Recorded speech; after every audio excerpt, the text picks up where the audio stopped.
Activated when we starting our approach. Activated when we starting our approach. Activated when we starting our approach. Activated when we starting our approach. Activated when we starting our approach. Activated when we starting our approach. Activated when we starting our approach. Activated when we starting our approach. The firepower is fully armed and operational. Battle station. Impressive.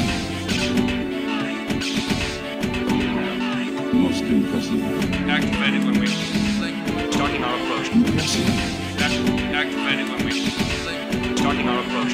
Most impressive. Activated when we starting our approach. Activated when we starting our approach. Activated when we starting our approach. Activated when we starting our approach.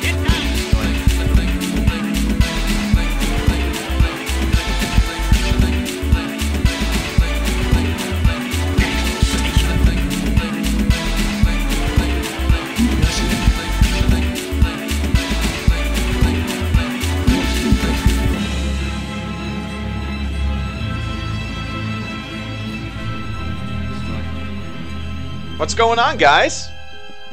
This is the first ever live Patreon YouTube supporter HelloGreedo live stream. Never done this before, don't know how it's gonna go. So if you guys, yeah, I've never locked out the chat before just for sponsors. So I feel like that's gonna be a neat little thing I do every maybe 2 months when I do these Patreon Q&As. So this is gonna be a little different. Hey, what's up, JJ? Good to see you, man. It's going to be a little different than normal. You know, in the past, when I've done Patreon Q&As, I always record them and then make them like a normal video. I'm going to start doing them live just because it'll be a little easier on me. It might be a little more in the moment, a little more fun, a little more interactive. So yeah, unfortunately, Patreon and YouTube are not... they're not combined. I don't know what the word I'm looking for is. There's no integration between the two of them. So it would be neat for all the Patreon supporters to be able to get in the chat as well. Unfortunately, like I said, there's no integration. So for the moment, the chat is just going to be sponsors. What's up, Tony Zotti, Storismatone? Good to see you, man.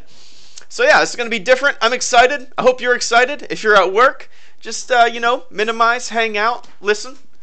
So, okay. So I'll start with Patreon questions that have come from my my patron page, my Patreon page.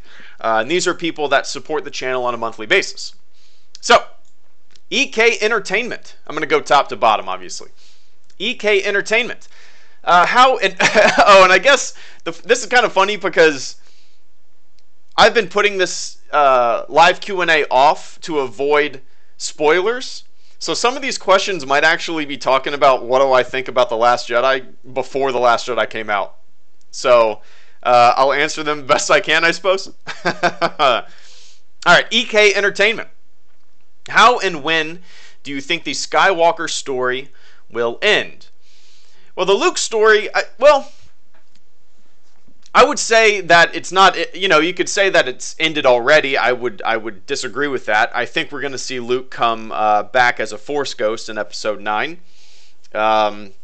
Maybe in a way, the same way that Yoda came to chit-chat with Luke on Octu, you know? Oh yeah, spoilers.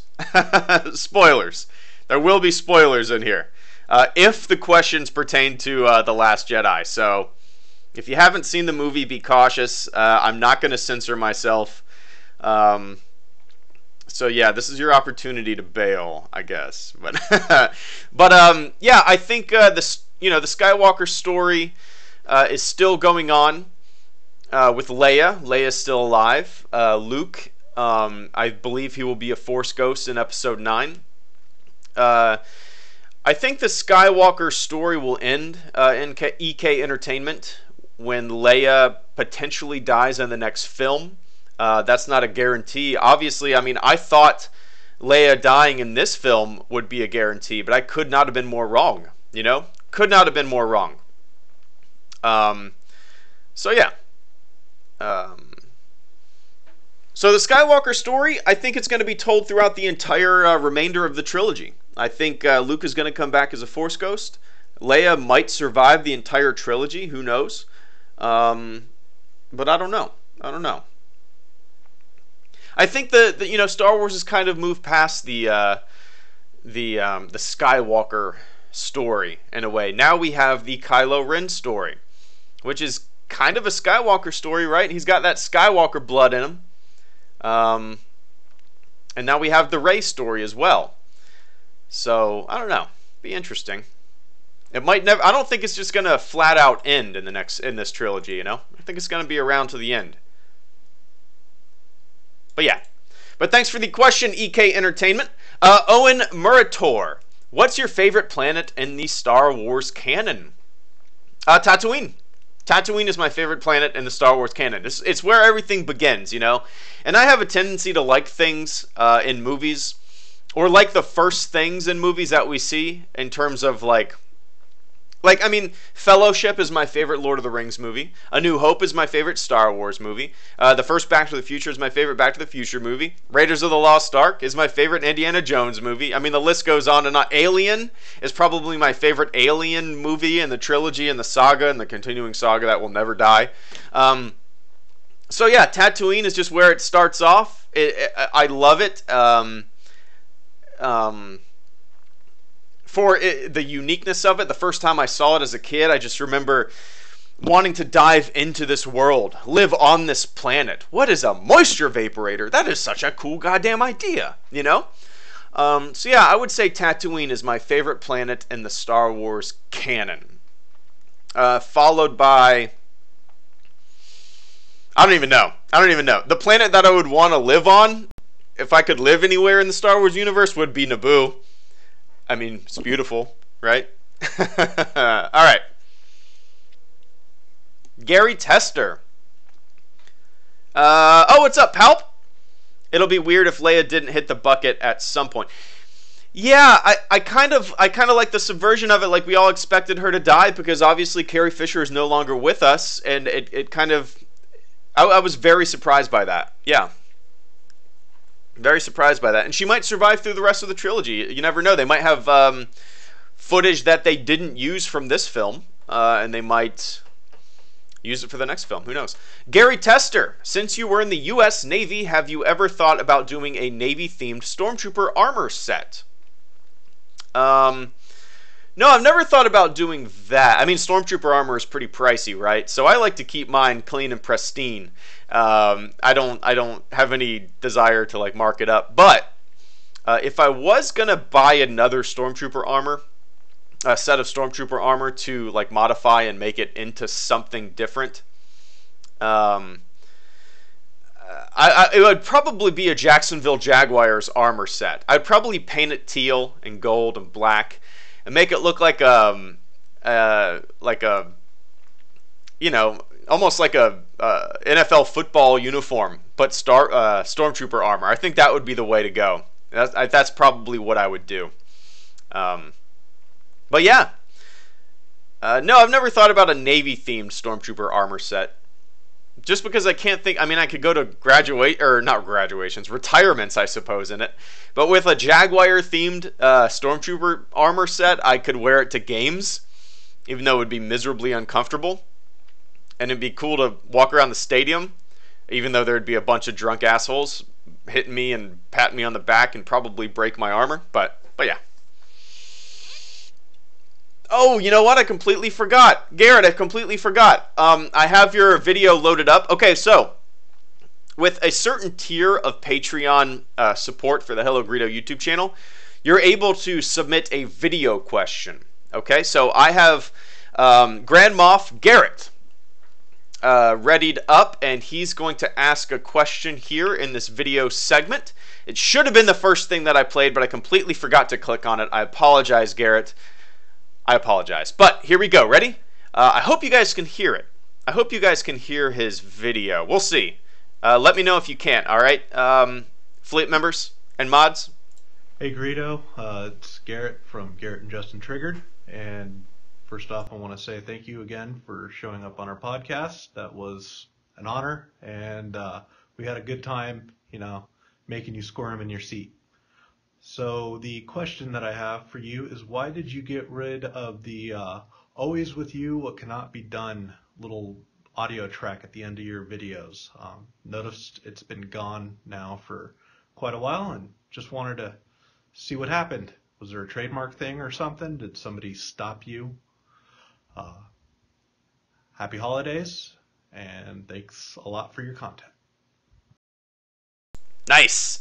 Well, thank you so much for the support, Garrett. It means the world to me. And yeah, like he said, I was actually on Garrett and Justin Triggered, which is his podcast. He does it with his buddy Garrett, and I had an absolute blast doing it. So thank you for having me on there. We're planning on doing another episode. I see that Garrett sent me a DM on Twitter. I have not read it yet. I apologize for that. But we're going to set up another podcast for me to hop on, talk about some Star Wars. But Garrett's question. Yes, the outro music that has kind of disappeared, right, from my channel.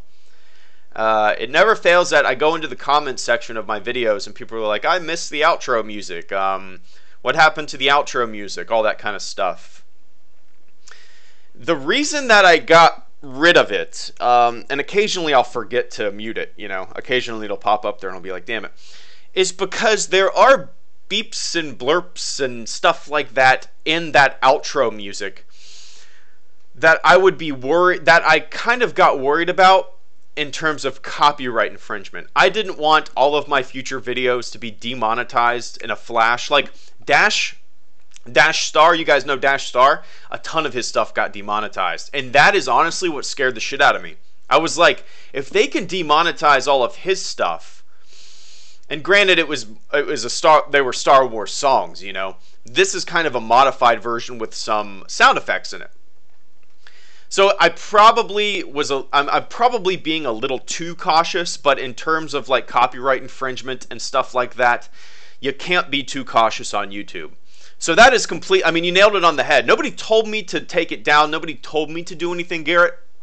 It was just a decision I made on the fly to get rid of it. I would love to have a different outro music associated with my outros. I need something because there's like a void. There's a void at the end of my videos. There needs to be something, right? I fully admit that. But I don't know. I need to find somebody that can make me a little outro music, or find a piece of the Far, Far Away album that doesn't have any beeps or sound effects or whatnot from Star Wars. But I'll find something eventually. I would love to make my own, maybe, and make it some goofy ass like clickbait. My clickbait dance song, maybe make like a little rap at the end. Please subscribe. Please subscribe. If you like the channel, why don't you please subscribe? Something fucking, that's too dumb. That's too dumb. Erase that. Don't listen to that. That was so embarrassing. Palp, I don't think they'll demonetize your videos just for like 15 seconds of a remix. I don't know. I've heard some crazy shit, man, with people using sound effects and stuff like that. I see. That's where my ignorance comes in, because my ignorance is to how the system works. My ignorance to the system is kind of what has scared me from keeping that outro music up, and the potential moving forward, not even in current modern times, but the potential of a huge demonetization thing just because I have like an R2 beep in the video in the future. That potential of them doing that is what scared me as well, you know. But Garrett, I appreciate the question, and I know that's a question that a lot of people wanted to have answered. So there is the answer. Lane Sullivan, what is your favorite story from the old Legends canon, and why? You guys know me. I'm not much of an EU guy. I never really dove deep into it like some other YouTubers out there. which they are so much more knowledgeable about, the comics and the books and stuff like that than I am. I've said that from day one. Like, that's not really what this channel is. I don't even know what this channel is. But really, my favorite Legends canon story, it would have to be the Shadows of the Empire from the Nintendo 64. I had the book as a kid. That's really the one story that's always stuck with me. Dash Rendar, I like the whole Boba Fett sequence. It was a really fun game, but the book always intrigued me as a kid. I got the book from a book fair when I was in elementary school. Yeah, I was in elementary school. Yeah, I think so. I was in elementary school. Not too sure. Maybe I might have been in middle school. I'm not too sure. But yeah, so that Shadows of the Empire story has always kind of been something that's always stuck with me. I read Heir to the Empire, the first book in the Thrawn trilogy, years ago. I really enjoyed it from what I can remember. It's something that I need to go back to and read because I have a shitty memory in general. So something that I read I don't know. I'm 31 now, so something I probably read 18 years ago. I've just kind of like, I don't know. There's not enough hard drive space in my brain to remember that kind of stuff, you know. So yeah, Shadows of the Empire. Just because the game, I still play it occasionally. It's right behind me, still on my Nintendo 64. Oh yeah, this webcam doesn't show that. I need to record a new webcam because everything behind me is different now. But yeah, Lane, I appreciate that question. Let me scroll down here. Let me see how this works. Okay. Oh, it's going to be super slow. That's all right. Not moving everything up, moving everything up, moving everything up, moving everything. Is that Jesus? You talking about Garrett? Sorry, man, I missed that. Nice. All right. Benjamin Herzik. What's up, Ben? Okay, here we go. Let me take a sip of water before I read this.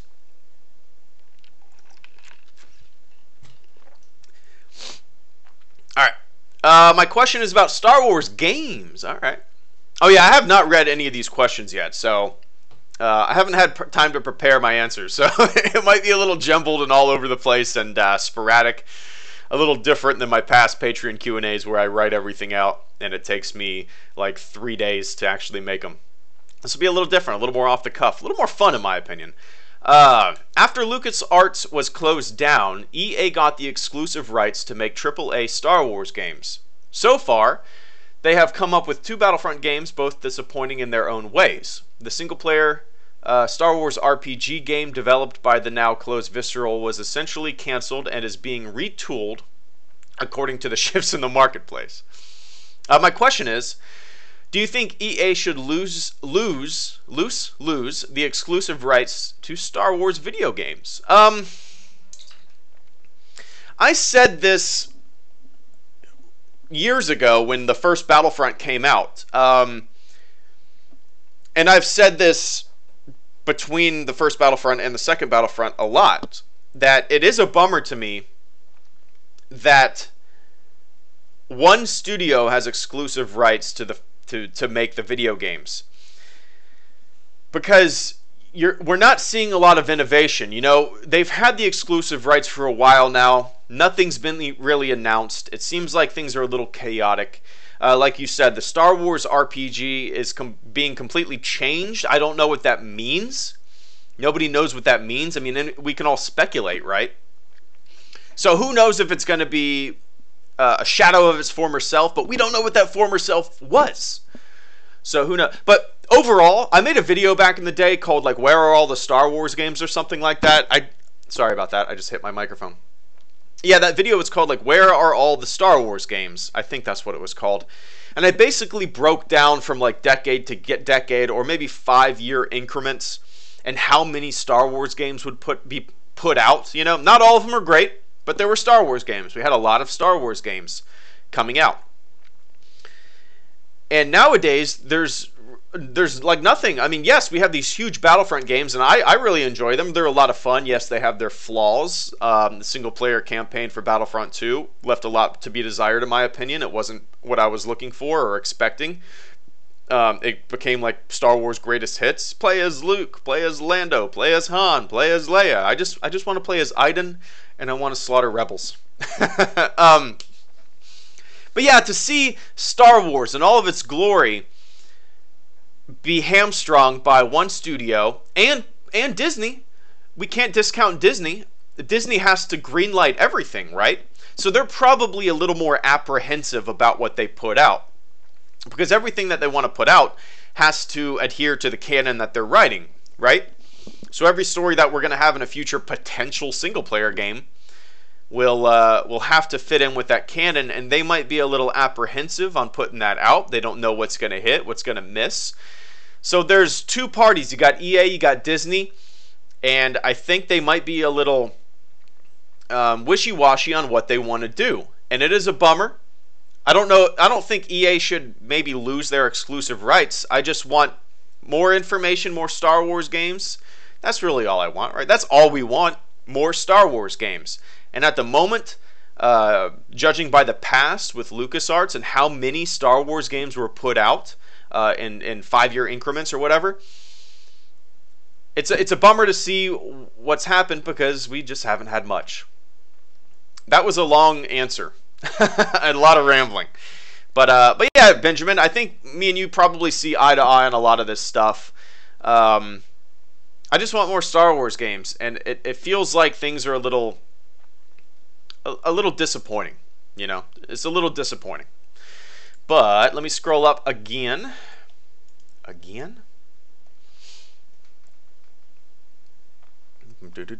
Jack H, do you think Disney will space out the next trilogy after Episode 9? Or do you think Episode 10 will come out in 2021? I think it would get tiring by then, and they should wait a few years, at least 5. In my opinion, I think this episodic saga 1 through 9, I think this is going to be it for this story. That's just my opinion. I don't. That's just speculation. That's, you know, I'm just being a dummy. I'm just thinking out loud. But I think after Episode 9, we won't get an Episode 10. I think moving forward, what we will see is, oh, you know what? Did they say what Rian Johnson's... I don't know. I still think that Episode 9 will be the last episode in this 1 through 9 saga. And then I think the future will look at Rian Johnson's new trilogy, whatever that will be. I'm actually, now that I think about it, I'm a little worried that Rian Johnson's trilogy might be Episode 10, 11, and 12. Unless they've released something that I'm forgetting, unless they said that's not going to be the case. But if I had to guess, and this is pure speculation, Episode 9 will be the last episode in this 1 through 9 saga. And then moving forward, it will be a new Star Wars trilogy with its own characters, building on its own saga. I think that's where they're going. I could be completely wrong. I'm probably completely wrong. My biggest fear is that, now that I think about it, Rian Johnson's trilogy might be Episode 10, 11, and 12, and we'll get more of the same, which I don't want. I want a good closure to happen with Episode 9, you know? And then we can spin off and do some interesting other stuff. But yeah, thanks, Jack. Palp, I have a feeling the trilogy will be something to do with that kid at the end of The Last Jedi. I hope not. Yeah, that was my kind of thought, too. I hope not either. I don't know. That was a nice little scene to end that film on.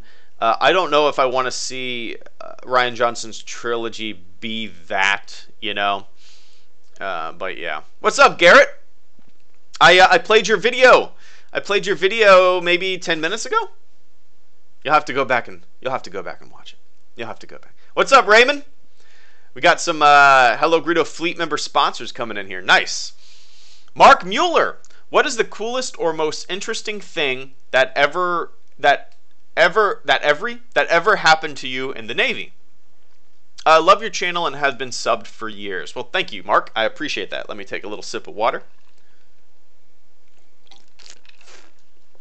All right. The coolest thing and most interesting thing that happened to you in the Navy. Just deployment, man.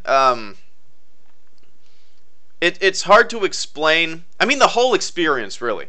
The whole experience was so interesting and cool to me in general. You know, going to boot camp, being a part of a group, kicking some ass together,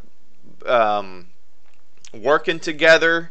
It was so much fun, and it was like, I don't know, it's something that I've never experienced before. It might be akin to like maybe a high school football team. You know, you're all in the same locker room, you're all practicing together and stuff like that. I didn't play high school football, but I can see the parallels in that. And then after boot camp, you go to A school and you learn your profession, your job in the military, or in the Navy at least. It's called A school. I don't know what it's called in other branches, but you go and learn your job. I think I was there for 4 months, and then after that, you go to the fleet. You go to your duty station. Just the whole experience, man. And then on deployment, you know, it goes back to that same kind of like boot camp mentality where you are on the ship, and your shipmates are there. You're looking out for one another. You're cutting up. You're having fun. You're playing cards. In port, you're going and having a bunch of beers, shooting the shit. Shopping for the girlfriend or wife back home. And that just, the entire experience of that was so much fun, man. There's nothing, I'm just trying to think, like, I don't know how to describe deployment on a Navy ship for somebody that hasn't been on the Navy ship. You wake up every morning, if you're on day shift. You go out, you see a sunrise from a different location every single morning. You see a sunset from a different location every single night. You go out on the flight deck and look up and you see more stars than you've ever seen in your entire life because it's pitch black. There's no lights, ship's out, or lights out on the ship. It's beautiful. And then I used to put my NVGs, like night vision goggles on, the pilot's night vision goggles. I was in aviation, so I was with the helicopter squadron, but you'd put the night vision goggles on and look up, and dude, you could see stars that you could not see with your naked eye. It was just, you could see the Milky Way in all its glory. It was beautiful, man. But yeah, the whole experience, Mark, I'm just rambling. I'm nostalgic for my time in the military. At times I wish I would have stayed in, but I appreciate that question, Mark. I could talk about that kind of shit all day, but I got to move on to the next question. Palpameme. Why am I your favorite person? 'Cause you're nice and you don't take any shit, and you sound like this. I fucking Waika. Erase that. That was embarrassing. Erase that. Please erase that. I don't know, Palp. You're a good dude. I like playing video games with you. I don't know. You're not my favorite fucking person though. Don't let that ego get to you. No, I like you, man. I'm happy that you're a mod on the HelloGreedo YouTube channel, HelloGreedo Discord server, and I appreciate all that you've done to support this channel, man. I truly do. I mean, the Discord server would not exist without my mods. I cannot thank them enough. At times it was chaotic. Apparently, I wasn't there for this, but apparently before The Last Jedi released in the United States, I think the day before it released in the United States, we had a few trolls hop into the server and like ping everyone in the server, hundreds of people in the server, and throw around spoilers. I haven't heard if anybody was actually spoiled yet. Most people have told me they weren't. But yeah, Palp, I appreciate you and all the other mods, and let's play some PUBG soon, motherfucker. Did you like my video for your baby, HG? I did, JJ. I did. That was too sweet, man. I appreciate that. I appreciate the hell out of that. Wow, you sounded like me for a second. What's up, Wookie Pirate? What's up, guys? Tommy Solano, Zaztec. I may be getting a unaltered version of A New Hope on DVD from one of my friends. Is there any way I could give you a copy? I actually already have it on DVD. Well, technically it's wait. I don't have it on DVD, but I do have the despecialized edition, which is what I watch whenever I watch A New Hope. I don't have a P.O. box or anything like that, man. I know that's been a question a lot from people, is how can I send you something? And I need to open a P.O. box, because that would be kind of cool. I know, you guys know John Flickster, YouTube channel, talks about movies and stuff, games as well. He has a P.O. box, and he does like these fan unboxing things. He gets stuff from people and he unboxes them, and it's kind of a neat little thing that he does. I've thought about doing that. I don't know if I have the time to do something like that. I'll have to figure it out, though. A P.O. box would be cool. But, and if I get one, I'll let you guys know, and you can send me all your copies of A New Hope Unaltered on DVD. You have to sign them, though. I want your autographs. You got to sign the disc. That would be pretty rad.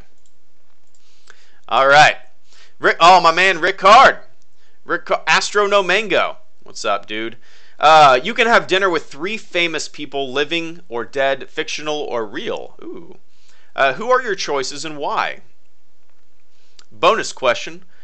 What could you serve? 3 courses. All right. This is an interesting one. Let's see. I would probably pick, well, it has to be famous people. I was going to say my, oh,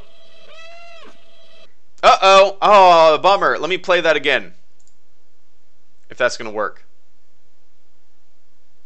Is that not going to work?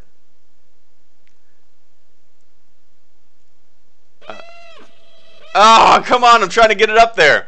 Why isn't it working? Sponsor. Okay, here we go. I'm moving this up. There we go. You see that? You hear that Death Star alarm? We have a new sponsor to the HelloGreedo YouTube channel. Corruption. Thank you so much for the support, dude. I really appreciate that. Welcome to the Patreon and supporter Q&A, live stream, live chat, whatever the hell you guys want to call it. I don't know what to call it. This is the first time I've ever done anything like this. This is pretty neat. Pretty neat. But I appreciate the hell out of that. Corruption. I truly do. First time sponsoring someone. Well, I appreciate. That's cool. That's cool.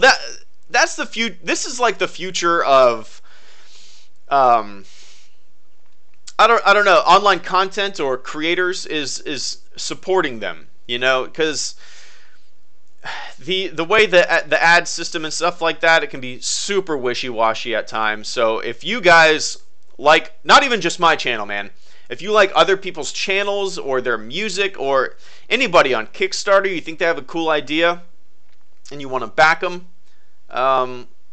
if you can, it's awesome, because it frees them up to pursue what they want to do.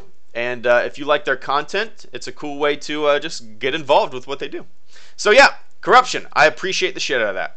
Welcome to the Brown Nose Club, Garrett. Justin triggered. Okay, back to Ricard, Astro No Mango's question. 3 famous people. Before I read famous people, I thought I would want to have dinner with my dad's parents, because they died when I was like a baby, and I don't know. I never got to talk to them. I didn't know them. So if I could pick anybody, it would be my grandma and grandpa, who I never met. Like I said, they died when I was super young. Never knew them. So I would pick them in a heartbeat over anybody famous. But I got to pick 3 famous people, living or dead, fictional or real. I would go with Carl Sagan, astrophysicist, bringer of science to the populace. I love me some Carl Sagan. Then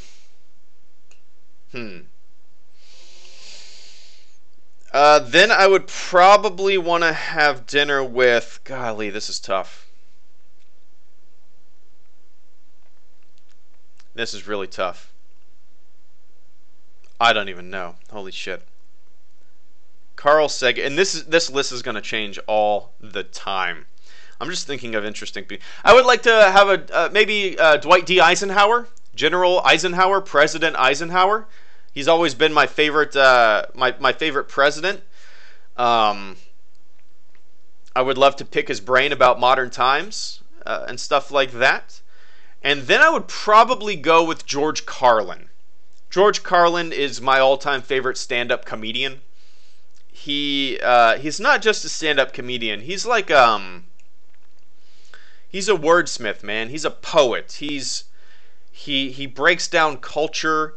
I don't know. I've always been a fan of George Carlin. So those would probably be my three, and they're all dead. So George Carlin, Carl Sagan, and Dwight D. Eisenhower, I think would, because they're all very different.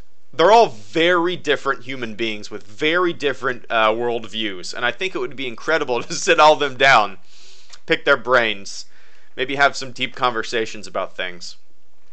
That would be neat. So yeah, George Carlin, Carl Sagan, Dwight D. Eisenhower. And what would I serve for the first 3 courses? For the first course, maybe for an appetizer, maybe caprese salad. You know, the tomato thing with some oil and spices, stuff like that. Some mozzarella. For the main course, just your average hamburger, just a big ass hamburger. And then for dessert, maybe some pumpkin pie. So yeah, there you go, pumpkin pie. Kevin Smith, yeah, Kevin Smith would be fun to hang out with for sure. I would choose Bill Maher. I'd sit down with Mark Hamill. What's up, Ollie? Salty Porg. After watching the Clone Wars TV series, will you plan on watching and reviewing Star Wars Rebels? Absolutely. I've already thought about that. I'm gonna 100% do that. I like not watching shows until they're already all out. Like binge watching, I guess is the term. But yeah, I do that with most shows. Like Sopranos, I never saw an episode until me and my wife watched it maybe a year ago. And we finished that entire season, or that series, in a couple months. It was awesome. But yeah, after I watch the Clone Wars, I will 100% go and watch Rebels, and I will review Rebels, potentially on like maybe a 2-episode chunk. I don't really know how I'll do that. I don't want to do every single episode as its own review video. Maybe a season review? I don't know. But yeah, I'll figure it out. Force will be with you. Oh, that's weird. Look at that. If you met Carrie Fisher, Rip, what would you say? There we go. I didn't even know Super Chats would work in the sponsor system. Interesting. But yeah, Salty, that's my plan. 100%. I'll be doing that. Blitzkrieg Gamer, thank you so much for the Super Chat donation and the channel support. I guess, you know, since this is a little different than I didn't actually know Super Chats would work. So after, if I get a Super Chat, I'll finish my thoughts on the current Patreon question, and then I'll hop over to the Super Chat, okay? I hope you guys are cool with that. If not, I'll change it up for next stream. Let me take a sip of water.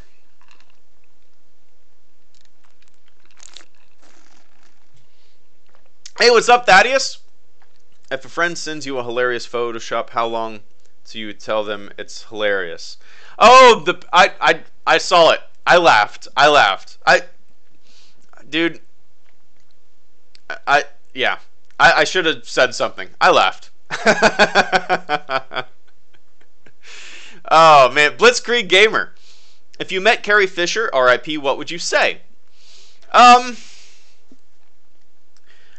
I'd probably not talk about Star Wars. I would say thanks for being you, because she was such a fun force to listen to in interviews during all the press junkets.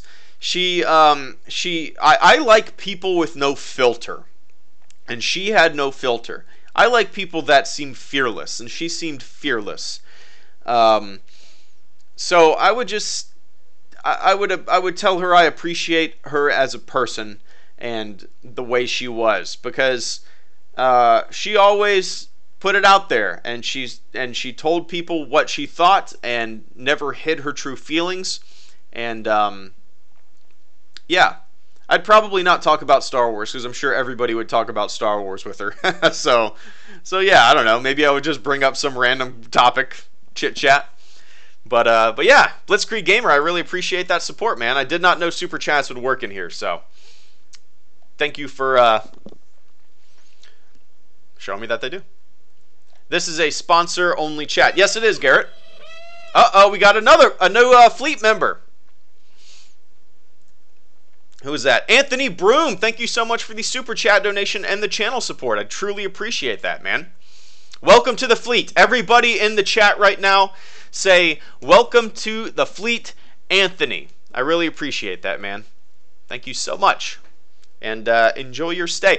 For the new sponsors, for those of you guys who just sponsor the channel, you get a Discord server role. So join my Discord server. It's in the video description below. And you can link your accounts, and you'll get a special role in the server. You'll be able to get into like a VIP room and all that stuff. So yeah, welcome to the fleet, man. Thank you so much for the support. The next Patreon question comes from Amanda Rosenblatt.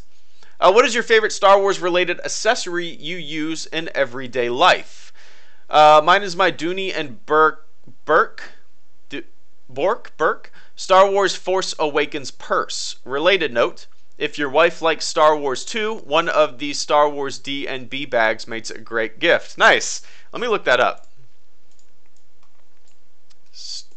You said it was a Force Awakens. Force Awakens. How do you spell that? Dooney and... Don't know how to pronounce... Burke?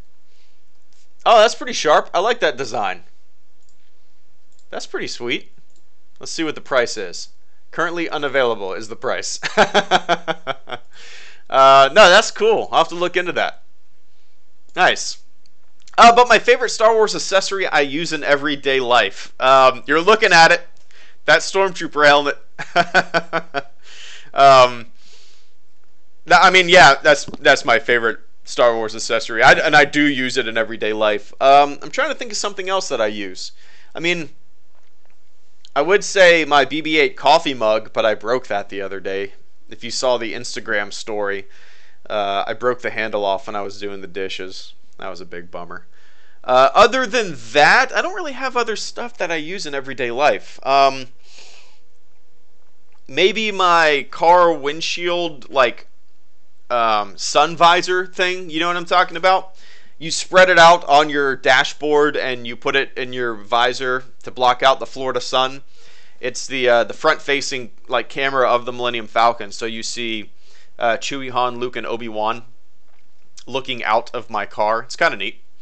So yeah, those three things are the, you know, well, minus the BB-8 mug. So yeah, helmet and that goofy-ass visor. Let's see. Welcome to the fleet, Tony. This is probably going to be a very long stream. I'm cool with that. I like it. Just hanging out, you know. A little more laid back. I'm literally laying back more than I normally do.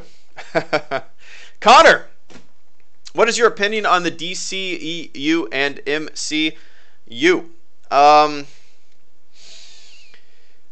I haven't really seen any DC movies. The only let me think.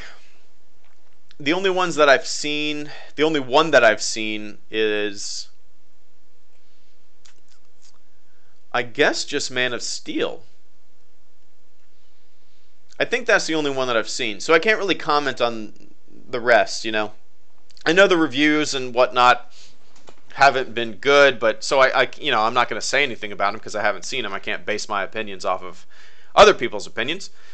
But for Man of Steel, it did nothing for me. I wasn't a fan. I liked the first half, but it didn't feel like a Superman movie to me, which is fine. You know, they have their own vision for what they want to do with the character. I like my Superman squeaky clean. I like my Superman just being a Boy Scout saving kittens from trees. And so yeah, I don't know. I can't get into the DC thing. I just don't have a desire to watch the movies. I'm sure eventually I'll sit down and watch a couple of them, but yeah, the Marvel Cinematic Universe, I like it. There's characters that I like more than others. Captain America is my favorite. Has my favorite movies. I didn't really. Civil War was okay.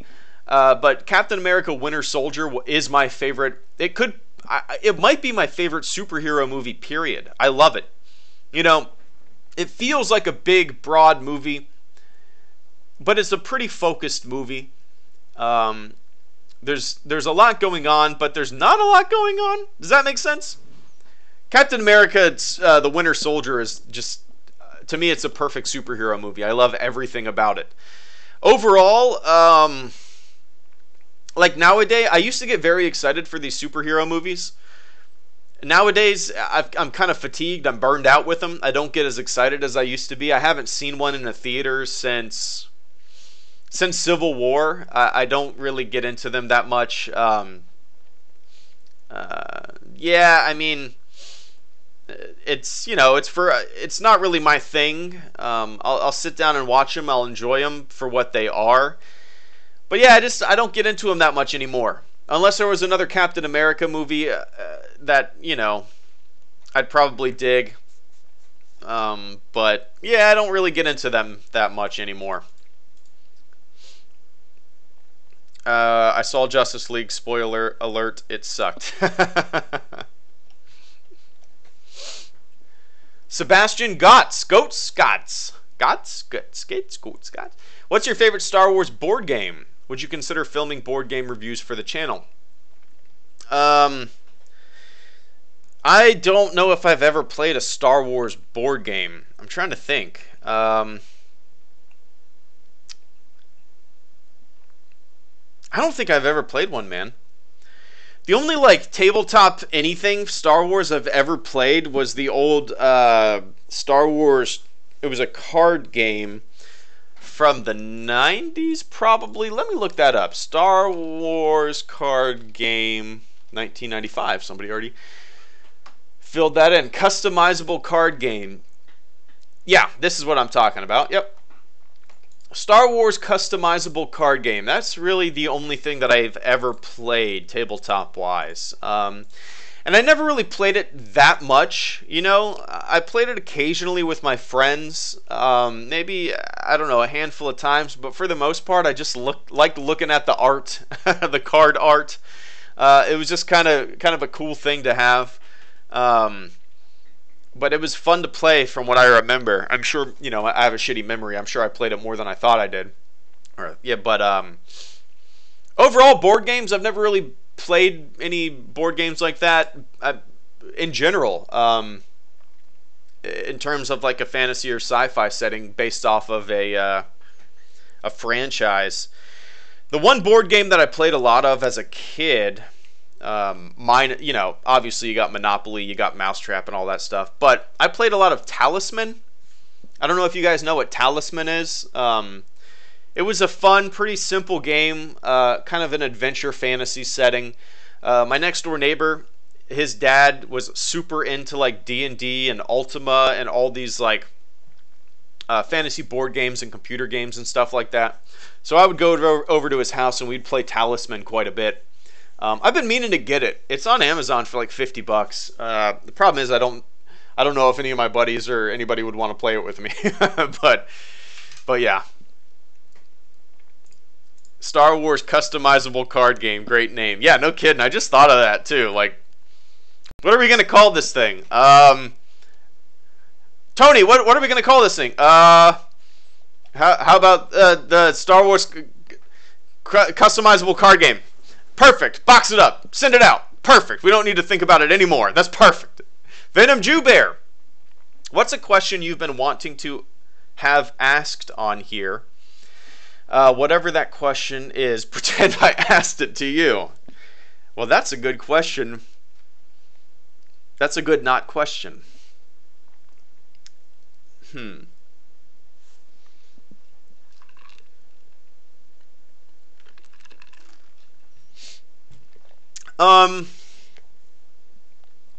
God, I don't know. I really don't know. It's hard to think. Like, I'd love to be asked about my views on certain topics, like very specific topics. I can't think. Like, my time in the military, I started reading a lot about the military-industrial complex, and that has been like a crusade of mine. to just kind of read about and see no-bid military contracts and stuff like that from the government. Just kind of stuff that I would almost consider corruption in a way. The stuff that Dwight D. Eisenhower warned us about in his farewell address, that kind of stuff. Even the war on drugs, I'd love to be asked a question about that, because that's what I did in the Navy. I was down in South America, and we were basically fighting the cartel. So I started researching the war on drugs, and I don't know. I'm against it, and yeah, I don't know. But yeah, I really can't think of a question that I'm thinking that I can't really think of a question that I've never been asked. That kind of put me on the spot. I don't know, man. Maybe some stuff about space. There's a lot of questions, I guess. I have a lot of weird interests that range all over the place. I don't know. With you, always. Just put last men in. Am I too late? Hey, Prodigy, Brandon, what's up, dude? Just put last men question in. Am I too late? No, I'll. It won't be displayed on the screen. This is like a mashup of screenshots that I've got here that I'm scrolling up with. But I will answer it. I'll go over to the Patreon page. I'll do that right now and pull it up just so I don't forget. But I appreciate that support, Brandon, and I will get that question pulled up right now so I don't forget about it at the end of the stream. Where is... There we go. Oh, I see Raymond did that too. Cool. Okay, cool. Yeah, so we got 2 questions that came in today, and they won't be on the screen, but I will answer them at the end of the stream. Cool? Awesome. Kurt Wedden. From Chaplin to Saving Mr. Banks to The Disaster Artist, there have been countless great films about films and filmmakers. If you could make a film like that, who/what would it be about? That's an interesting question. I think like a biopic about George Lucas. I mean, I guess that's a default answer. It probably makes some of you guys roll your eyes a little bit because it's so predictable. But I think Star Wars is such a huge cultural thing, you know? And to have a biopic about the maker of this huge cultural thing, I think would be so fascinating. You could see his struggle to get the movie made by going to different studios. You could see the struggle maybe with the editors, and how the editors majorly helped the final film be what it was. You could see him interacting with John Williams or stuff like that. And it could bounce from the original trilogy and then maybe halfway through go to the prequel trilogy. Or maybe not. Maybe it would be more focused. I would love to see a more focused movie about George Lucas getting his vision made, which was Star Wars A New Hope. I think that would be a very fascinating topic for a biopic. Other than that, I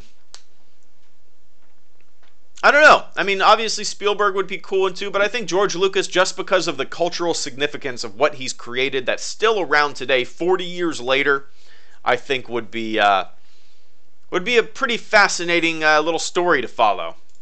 But I appreciate that question, Kurt. Made me think. Maybe it'll get made. Who knows? Adnu92. What is the best Star Wars themed Christmas gift you've ever received?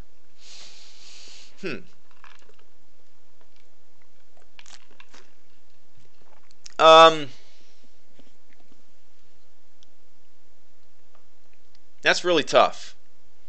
I mean, I can think back to when I was a kid, you know, getting all the action figures and stuff like that. That's when it was more exciting. And in terms of things, you know, in terms of things.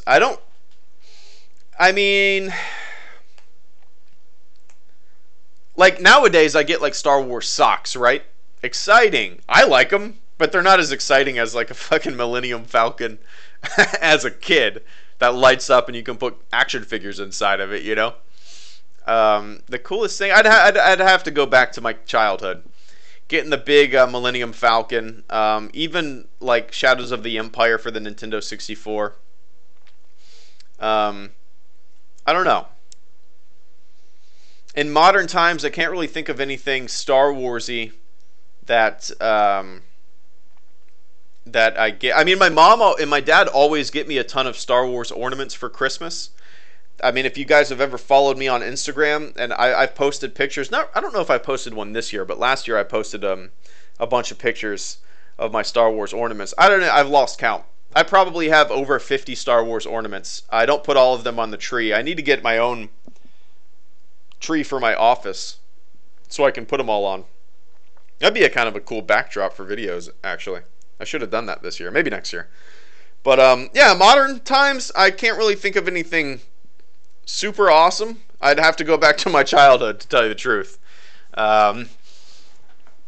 It's probably just a culmination of all the action figures and the vehicles and stuff like that I got as a kid.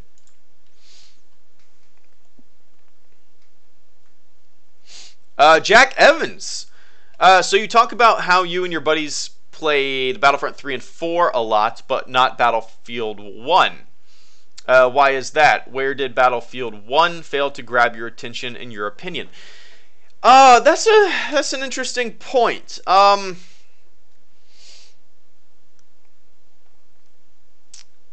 I think it's just because there's more games that interest us nowadays.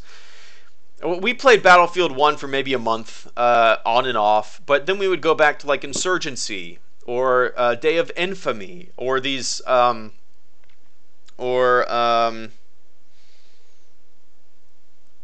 even like, I don't know, was PUBG or no, PUBG hadn't come out there. We were playing Rust even, or DayZ, these other games that kind of fit the mold of what we wanted to play nowadays. Battlefield 1 was fun, but for whatever reason, a reason that I probably can't quite explain, it just didn't capture our attention because there's more options nowadays, you know? There's more unique, almost independent games that are being made. So we just didn't have that same pull to Battlefield 1 as we had in the past installments. I mean, you could go back even further with like Battlefield Vietnam, Battlefield 1942. We played way more of those two games than we played of Battlefield 3 and 4. So I think as more games, more options come out, we just bounce around a lot more than we used to. You know, you have a lot of independent, interesting games. There's always new stuff coming out. My buddy texts me, hey, let's check out this game. All right, I'll check out this game. And then we just stop playing Battlefield 1 for a while. That's really all it is. It's just the options, you know, that have changed. The gameplay really hasn't changed. It's still a fun game, but our attention is kind of put elsewhere, you know? Oh, yeah, I saw that, Ray. I'll totally answer it at the end of the stream, 100%. Haven't played Insurgency in a while. I had a lot of fun playing that game. Yeah, that's one of my favorite like tactical type shooters. It's fast paced and fun. We played a lot of the Red Orchestra games too. I can't really remember what they're called. There's a few of them now. But we need to pick up the Vietnam one. That game's been out for a couple months now, I think. And we've been talking about getting it. We just haven't yet. Okay, yeah, you can see these questions are pretty old. I've been putting this Q&A off just to avoid spoilers and stuff like that. But here's Paul Robinson. What's up, Paul? Hey, with The Last Jedi almost on us, what is the one realistic plot development you'd like to see the least? Oh, also, are you like me and expecting to get a bit emotional first time Carrie is on screen? Hope all is well with you, fella. Hope all is well with you as well, Mr. Paul, Mr. Fella. So I got to put myself in the mindset of not seeing the movie, right? And I have to answer this question as if I haven't seen it. What is the one realistic plot development you'd like to see the least? Before seeing The Last Jedi, I didn't want to... Oh, man. I don't know. Before seeing The Last Jedi, I was most excited to see what Luke and Rey would be doing.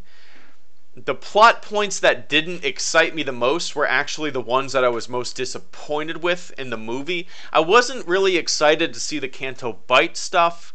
I was curious what it was going to be like. I was curious, but my interest was more with the Luke and Rey training sequences. And it's kind of funny to say that now after seeing the movie, because that is kind of my post-mortem of of that Canto Bite sequence. So it's kind of funny that it turned out that way anyway. Finn as a character, I was probably least excited to see him and what happened to him. I was more interested to see what happened with Kylo, Luke, and Rey. And that's like I said, it's kind of funny that it turned out that way, because that's exactly how my mind was before seeing the movie and how it is now. But yeah. And did I get emotional the first time I saw Carrie Fisher on screen? Not really. I was kind of invested in the movie's universe. I kind of disconnected the Leia and Carrie connection there when I was watching the film. I just wanted to see what Princess Leia was doing, you know? After the fact, I kind of sat back and I thought about Carrie Fisher, like, in her last role and her last, not knowing that, I don't know. It's emotional outside of the movie, but in the movie, while I'm watching the movie, I can invest myself in the universe, and I can kind of take myself out of that. I can disconnect from that. But yeah, all is well with me, Paul. I'm going to be a fucking dad. How crazy is that? This goofy bastard is going to be a father. Oh my god.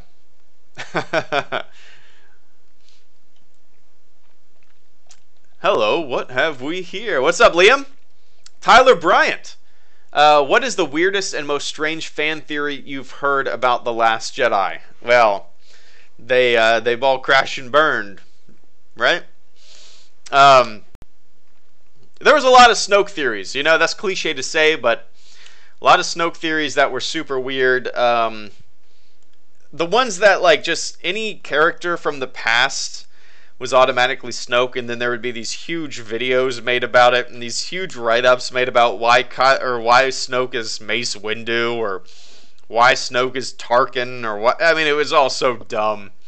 I don't know if it was a tongue-in-cheek thing, or if it was like they were serious. I don't know. But most of the Snoke stuff was like, what? You're reading too deep into this shit, man. Just let it fly. Just ride the coaster. Just do it. I know what you're doing, you silly gooses. I know you're just trying to get eyeballs on articles, eyeballs on videos, but you're doing a disservice, man. Come on. But yeah, all of that kind of stuff was just so eye-rolly. It wasn't. I guess it was weird and strange, but at the same time, for me, it was more of like, what? It was more dumb. Snoke is Mace Windu. Snoke is my asshole. Snoke is Darth Plagueis. Snoke is Snoke. There you go. Ollie. What's up, Ollie? 9nut. What do you think would have taken over in Star Wars' place if Star Wars would have never existed? In terms of like this huge cultural thing, it's really hard to say.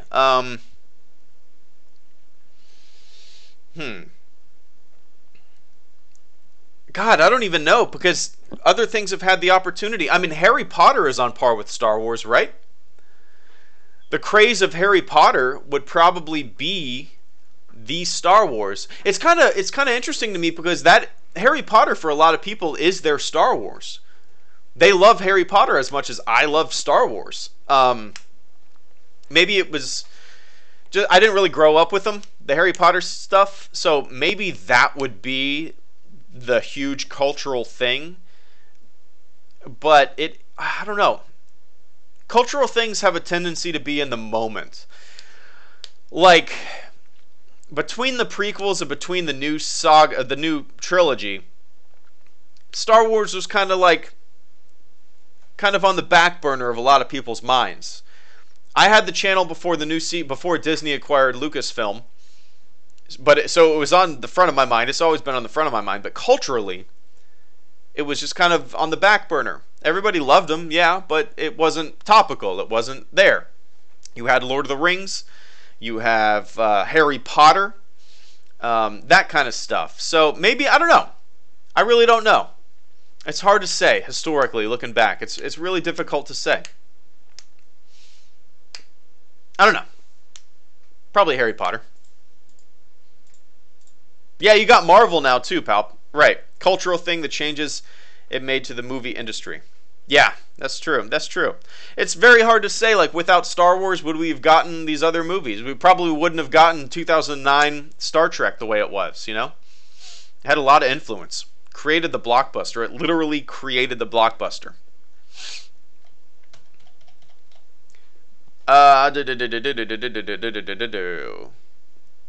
Boombastico. I know you've only watched about 5 arcs or so from the Clone Wars, but in that time, who has become your favorite character? Well, my favorite characters probably... I have more appreciation for Anakin and Obi-Wan in the prequel eras, you know? I have more appreciation for them. I like seeing Anakin. He might be my favorite character in the Clone Wars. But at the same time, my favorite characters to watch on screen, the ones that I'm most interested in, it's kind of funny, it's the clones, like Rex and all them. The Domino Squad arc is still my favorite arc. I love that arc that I've seen. So all those clone characters, even though they're clones and you think they're all going to be the same, they all have really unique and interesting personalities that are unique to themselves, you know? So I think the clones are actually my favorite characters. I never would have guessed they would have added so much, like, depth and layers to these clones before watching the Clone Wars. But yeah, I would say, I don't know. I would say the clones.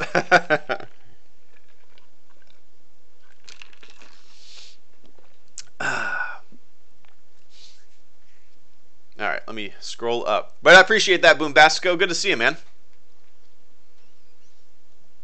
The movie critic dude. I'm losing my voice. Can you believe that? How do these radio jockeys do it? The movie critic dude. I'm so glad you'll be watching all of the Clone Wars episodes with the new modified list that William Aguilar gave you. And I'll be even more excited when you get into Rebels again, starting with Season 2. Rogue One characters will appear in Season 4 of Rebels. Do you... oh, they will? Has that been confirmed? Do you think you'll understand and like their characters even more if they're shown more backstory than what little was presented for them in Rogue One? Well, yeah, I mean, well, that goes with any characters, really. The more we know about them, the more we can invest in them. But at the same time, if you don't learn all the information that you need, or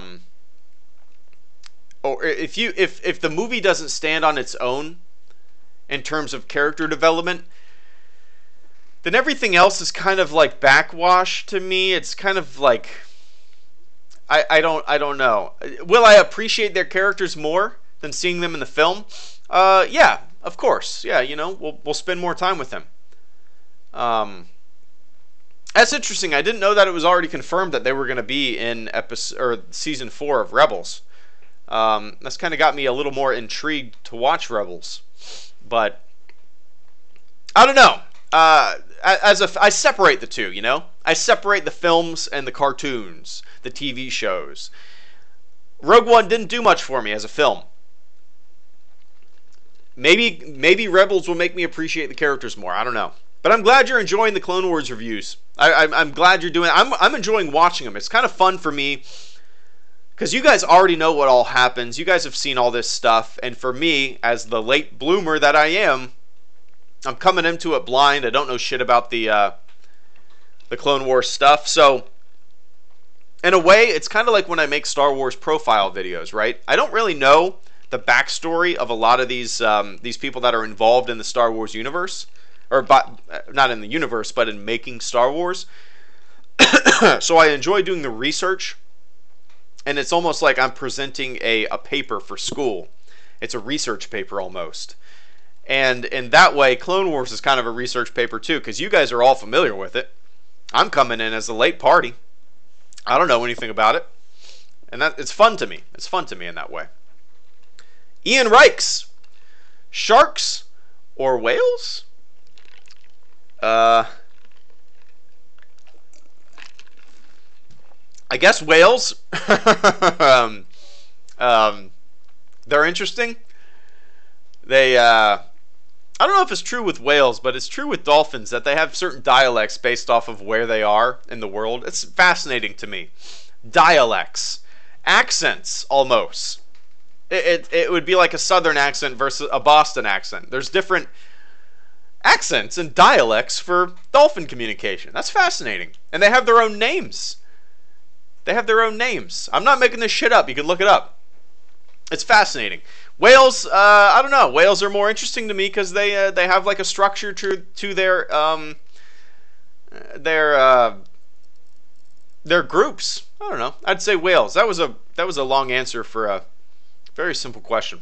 But thanks, Ian.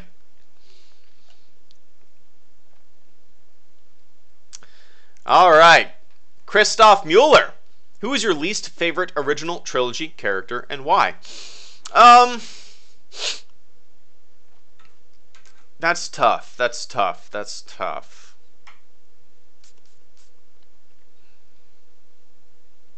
I'm trying to think.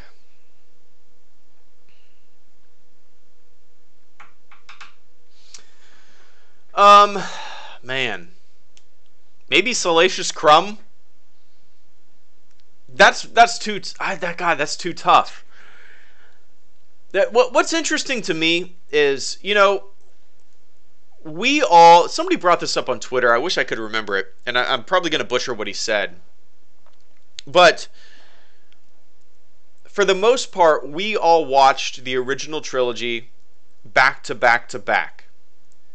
There was no breathing time in between the films, for me at least. You know, they stopped making them. The Return of the Jedi came out in 1983. I was born in 1986.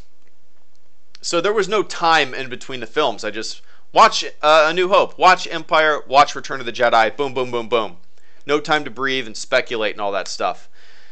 So all the characters were really fleshed out, in my opinion, but they weren't. That's people's biggest complaint with The Last Jedi, it seems. Maybe not the biggest, but that's a big complaint, right? We didn't have Snoke fleshed out. We didn't have, I don't know. So watching them back to back to back, I was like, oh yeah, the Emperor. That's the Emperor. That's fucking badass. And in a way, he was the same as Snoke. We didn't know anything about the Emperor. We didn't know anything about Snoke. The Emperor died in the second movie that he was in. Snoke died in the second movie that he was in.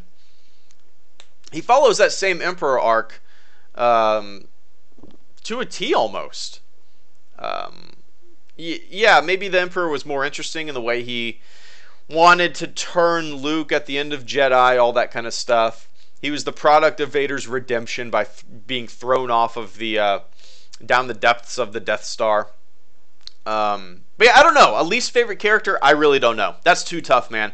Because I find myself liking all of the characters. If I watched them spaced out, like we're watching this new sequel trilogy spaced out, I'd probably have a different opinion. But I like them all. You HelloGreedo, you original trilogy shill, you prequel basher. How dare you not like Rouge One? Ahmed Abu Bakr. How do... Alright, we're getting into some weird shit, I can see. How do Gungans procreate? With their tongues? I don't know. 6 foot piss radius. Have you ever defended yourself to a ferret? Have you ever defended yourself to a ferret while having hairy nipples? You goofy bastard. Skipped, unsubbed, banned, unsubbed, gone. So stupid.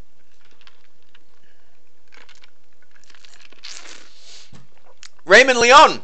Leon, I butcher your name every time, dude. You're right there in the chat. Raymond, What would you think of a movie where a group like 5 of clones led by a Jedi, beginning with Geonosis and ending with Order 6? Oh, I think you've asked this in a super chat, haven't you? I'll say this: whatever they want to do, I'm down for it. Whatever they think would be a good idea to have in a film, I'm 100% on board. If they want, like you said, a group of 5 clones led by a Jedi, beginning with Geonosis and ending with Order 66, that would be kind of a cool movie. But, you know, we've kind of already had a movie in that era. I want new stuff. It could be interesting in terms of, like, seeing betrayal and seeing, like, the clones turning without, you know, uncontrollably turning on the Jedi that they were just fighting with. It could be an interesting thing. I don't know if I specifically would want to see another movie in another era that we're already familiar with. That's kind of why I'm not really that excited for the Han Solo movie. Like, I know all I want to know about Han Solo. I look at it and I'm like, they can only mess this up, right? Han Solo is just such a fun character. His introduction in the cantina was spectacular. I want new stuff. I want new characters. But no, Raymond, I think that would be kind of a cool idea. Mainly just for the story point of seeing clones, like, unwillingly switch sides. It could be a very emotional moment if we followed these characters through the entire film, and then at the end, what's happening? What's happening? I could see that. I could see that being pretty neat.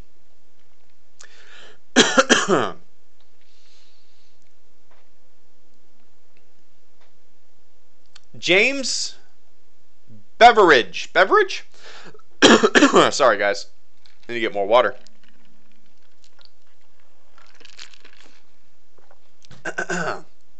This is going way smoother than I thought it would. Just hanging out. Got 174 people watching. What's up, viewers? Got some people in the chat. Pretty fun. I might have to do this again. I'm gonna get a general consensus of the patrons and the supporters and see how they feel about this. I'm enjoying it. I'll have to watch this stream again and see what could be changed and whatnot. But James Beverage. Hey, HelloGreedo, big fan of your channel. So I know you do a lot of outdoor activities like hiking. Are there any winter outdoor activities you like to do? I like kayaking in the winter. I live in Florida. We don't get very chilly. We don't get snow. But kayaking in the winter is way more enjoyable than kayaking in the summer, because in the summer it will be like 100 degrees. You cannot escape. You're burning. Your feet are on fire. Your thighs get burned. You got put so much sunscreen on, you're melting. So for Florida winter outdoor activities, I like kayaking. Now, I haven't done any like what you would consider winter activities in years. The last time I saw snow, well, I guess it wasn't that long ago that I saw snow. I saw snow when I was out in Utah hiking in Bryce Canyon. If you guys scroll through my Instagram feed earlier this year, you'll see some pictures that I took. That's my all-time favorite trip. But I'm off track. The last time I went skiing or something like that was probably 2005, 2006 on a road trip to West Virginia with 2 of my buddies. One of my buddies' parents have I don't know if they still own it, but they had a cabin up in West Virginia. We went up there and did some skiing and snowboarding, which was a lot of fun. I'd love to do it again, but it's just been so long, and living in Florida, you know. Outdoor activities become more enjoyable in Florida the colder it gets. So, Vader Meme, what's up, Vader Meme? Are you secretly Snoke?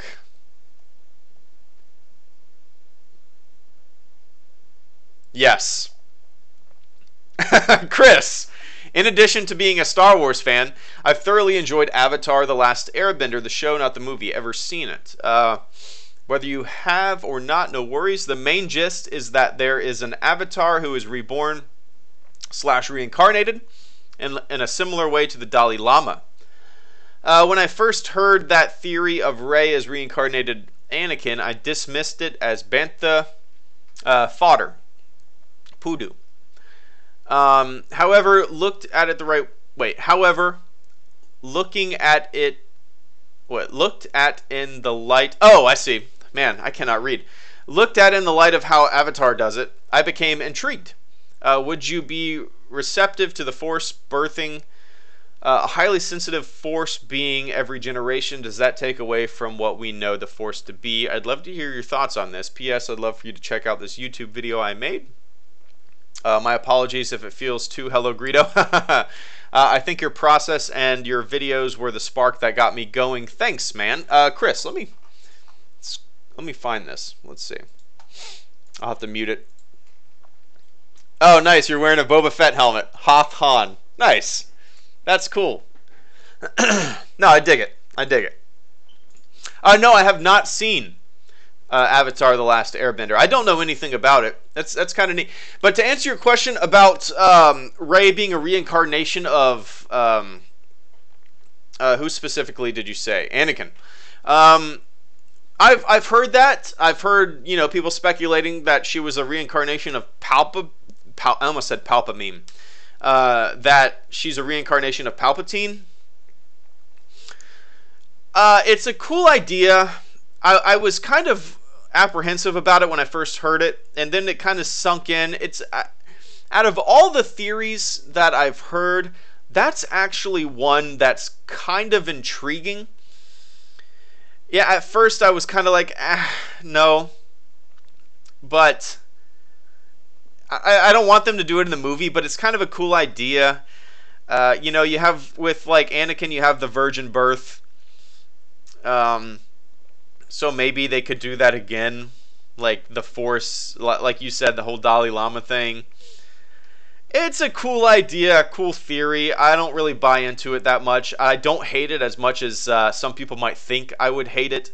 It's, I don't know, it's intriguing. I don't know. I don't know. But I'll have to check out. I'm going to watch that video after this stream. And, no, it's not too HelloGreedo-y. But I would say, like, I've seen a lot of people kind of do the helmet thing, and it's cool. But I've always said, like, you know, maybe come up with your own gimmick. I got this goofy-ass gimmick. I'm not the first person to wear a helmet on YouTube, for sure, but... Oh! Always. This is in honor of reaching a super chat total of over $100 yesterday. Also, my question kinda backs you into a corner. Oh, you've been... Please be honest and open. You've been waiting for your question to come up, dude. You've been waiting. Give me 1 sec to answer it. I'm actually, I'm about to piss my pants. I gotta pee so goddamn bad. I'm gonna turn on some music real quick, okay? Give me a minute and a half. I'm gonna go to the bathroom. I'm gonna fill up my water. And then I'm gonna jump in on Cap's question and Cap's super chat. Give me a minute and a half. Probably not that long. Enjoy the music.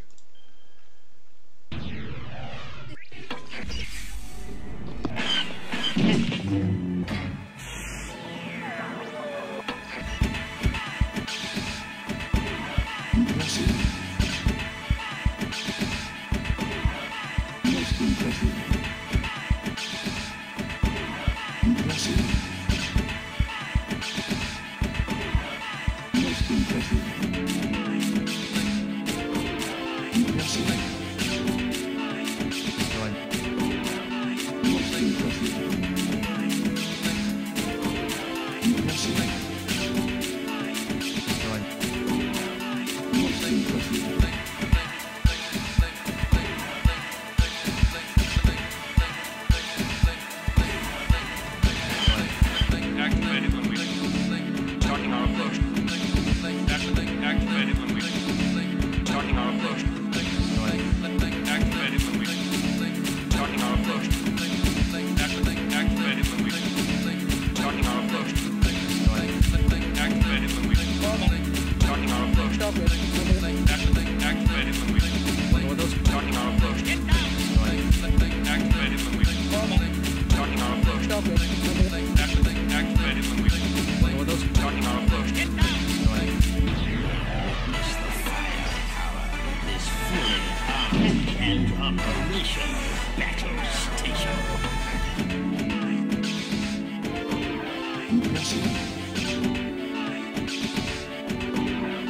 Most impressive. Activated when we starting our approach. Activated when we starting our approach. Most impressive. Activated when we starting our approach. Activated when we starting our approach. Boop, beep, boop, bop, boop, beep, boop. All right, I'm back. Thanks for sticking around. I really should make like a "I'll be right back, I'm taking a pee" overlay. Garrett and Justin Trigger, did you guys hear him when he took a piss on the stream with me a few weeks ago? I thought my microphone was muted back then. I'm sure that's not the first time that's accidentally happened. Cap Coldblood, thank you so much for the super chat donation, man. This is in honor of reaching a super chat total of over 100 yesterday. I didn't even, like, it was chaotic, man. I had like 1,400 people watching the stream yesterday at one point. It was crazy. Also, my question kind of backs you into a corner. Please be honest and open. Always. All right, Cap Coldblood's question. Time for another entry in Star Wars philosophies. Today, we will be discussing the Force, as is known through Star Wars. The common fight. This is a little small for me to read. Fight is between good and evil, the dark side and the light.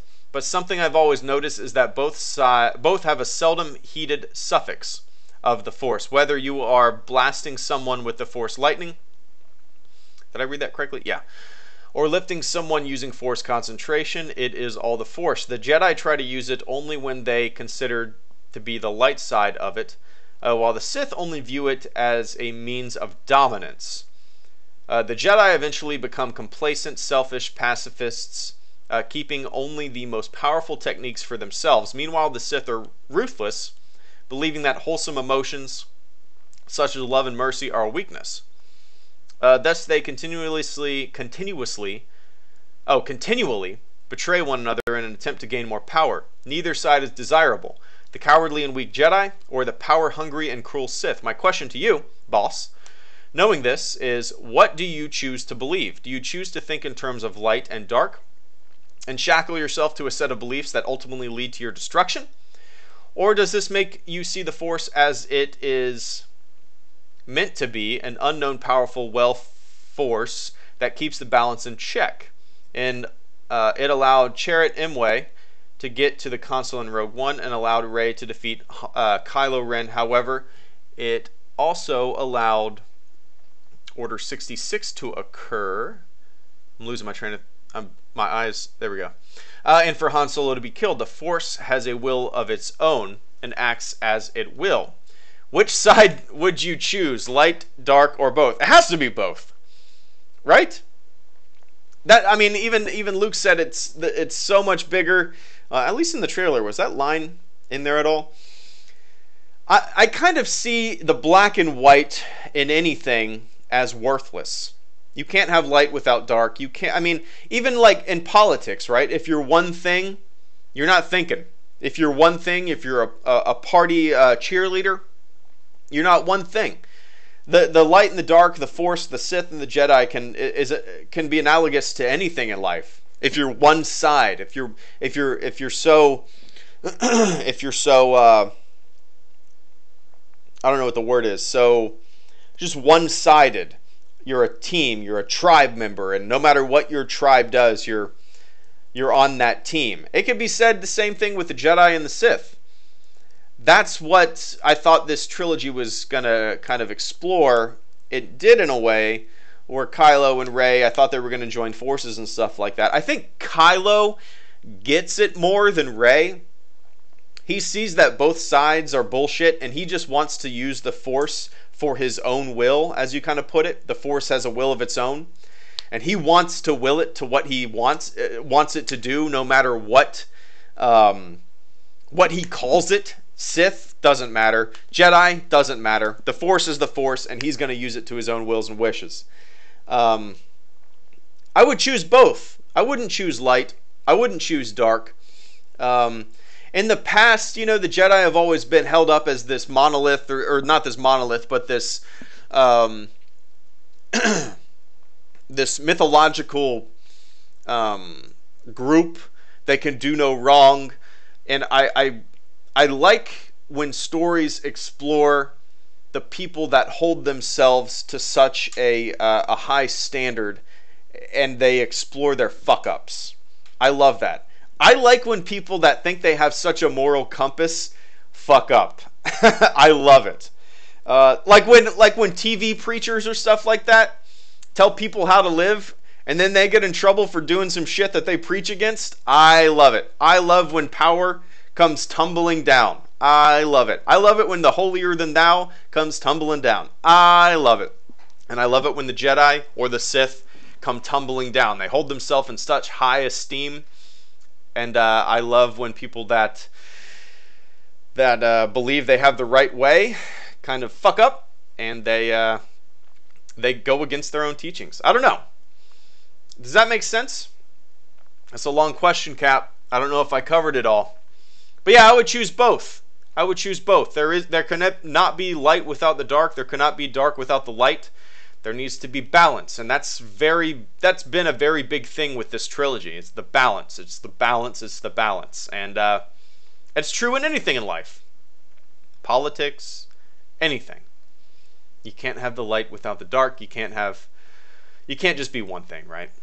That's goofy. But Cap, I hope I answered that question. I appreciate that. That's deep. But that's how I feel. And like I said, I like exploring gray areas in everything, you know. If you're just one way, maybe reevaluate. At least understand the other side's argument, you know, and argue yours rationally, not just from a soapbox of being a tribe member, you know. Now I need a little sip of water. My throat feels like it's on fire.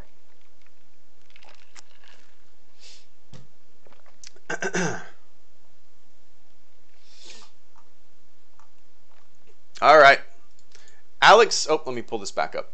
There we go. Alex Kazanecki, have you ever seen Thumb Wars? It was a short made-for-TV movie that came out right before The Phantom Menace. It's such a silly but fun parody. I feel like I have seen it. I feel like I saw the thumbnail for it on Amazon not too long ago. On the Amazon Prime TV stuff. I could be wrong. I feel like I've seen it. I can picture screenshots. I can picture the cover of it. I don't really remember much about it. Let me look it up. What year did it come out? You said it was before Thumb Wars, Star Wars. Let's see. Yeah, this all looks really familiar. I don't know if I ever sat down and watched it through and through. May 18th, 1999. Thumb Wars, The Phantom Cuticle. So stupid. Thumb Wars, The Phantom Cuticle is a 1999 short film directed by Steve Odekirk? Steve Odekirk. Steve Odekirk. He's done some other stuff. Kung Pao, a lot of goofy shit. No, I don't really remember much about this. I know exactly what it is. I can picture. I've seen all these screenshots and stuff like that, but I don't think I've ever sat down and actually watched it. Maybe I'll have to. I don't know. Maybe I'll do a review of Star Wars or Thumb Wars. It's only 30 minutes long. It looks like it's on YouTube. Not a skit or the cut TV version. This is the real thing. Yeah, you can watch it on YouTube.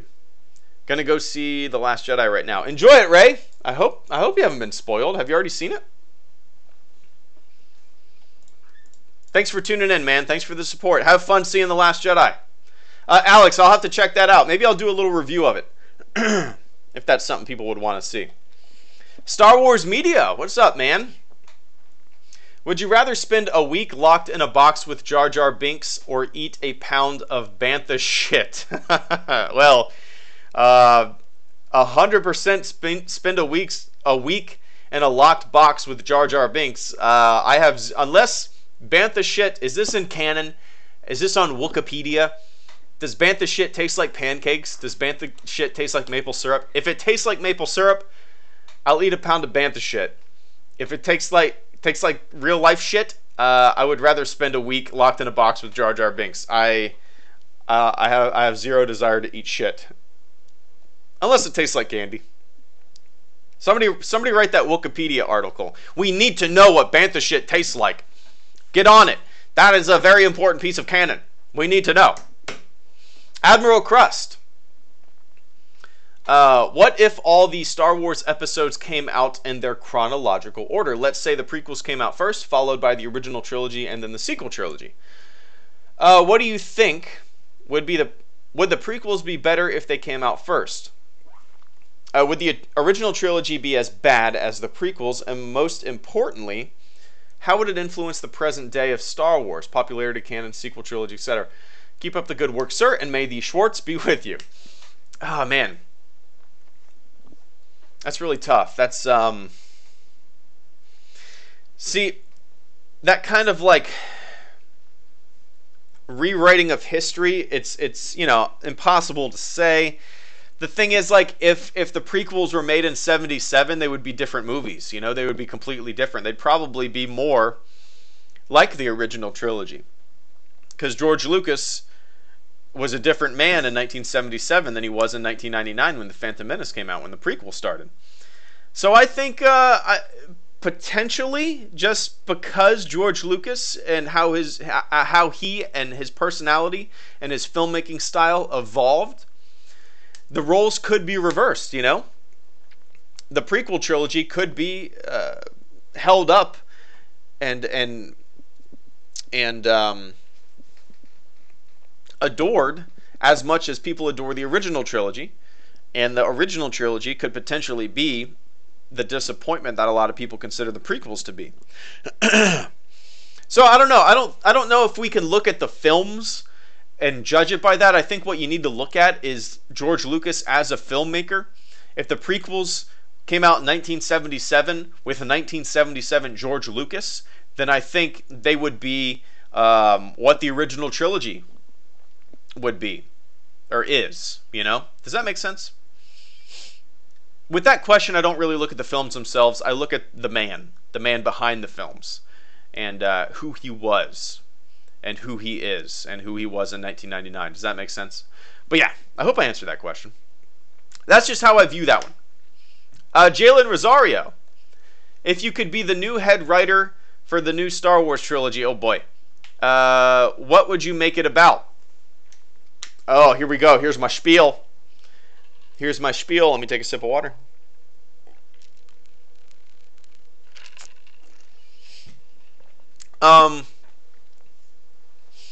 So first off, I would make a horrible Star Wars movie. But the movie that I would want to make would be void of any Jedi or Sith. It would go way back in time to where the first people who discovered the Force, the first people that tapped into the Force, kind of discovered this thing and birthed like almost a new religion in a way.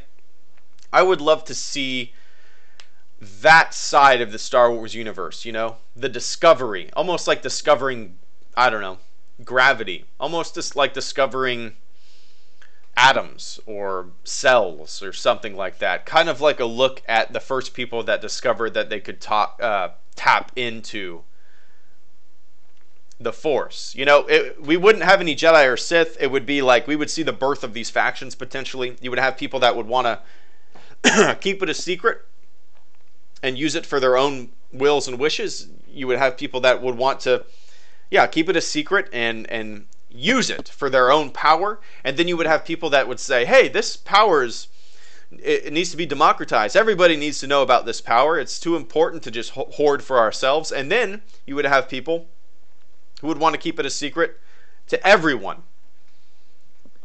because they feel like it could potentially get into the wrong hands. Almost in a way like the atom bomb, you know?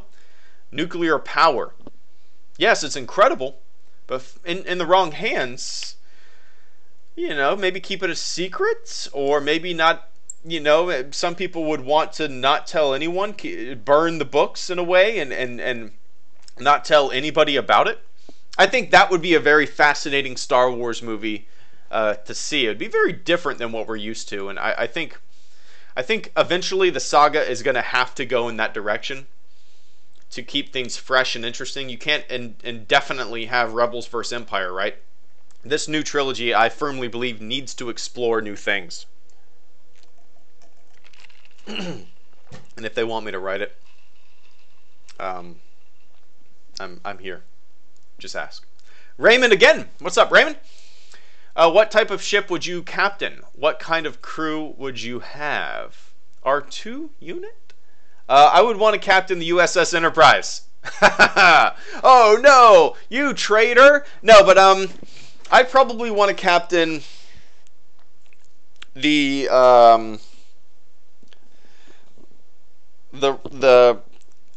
what is it called? I'm blanking on the name. I am completely blanking on the name. Let me see. Yeah.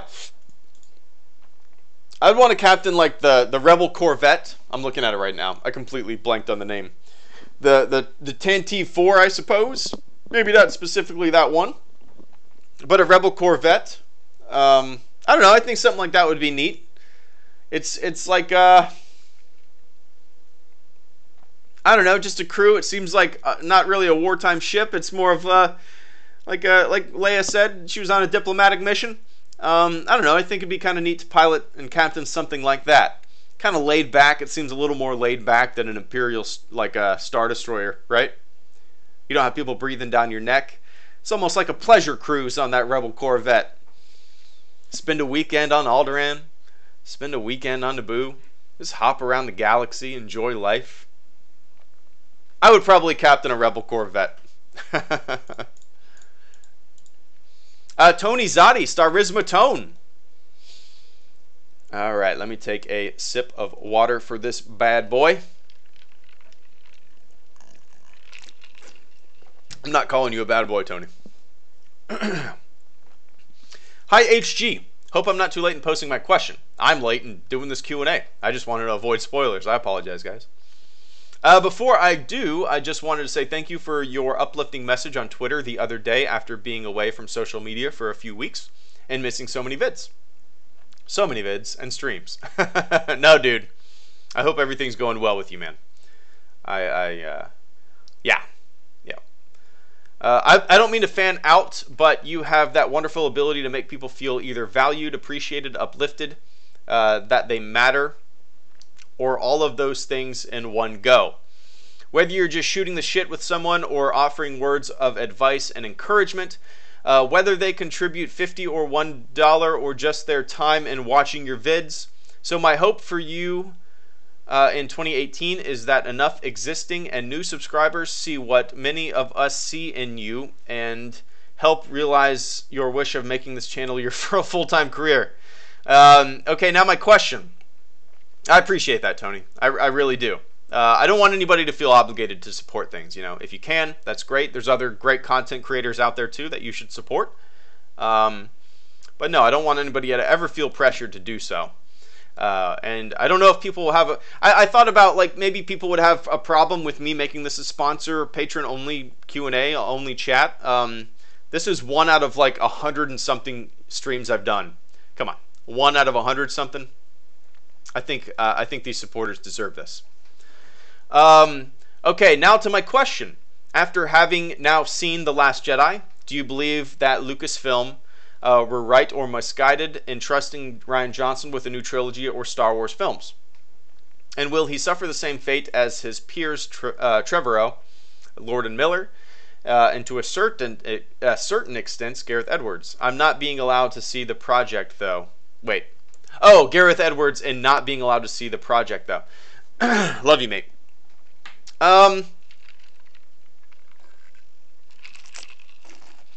Whew. My throat. I think they were right to give Rian Johnson his own trilogy. I think they were right to give Rian Johnson The Last Jedi. I think they were right to give Gareth Edwards movie.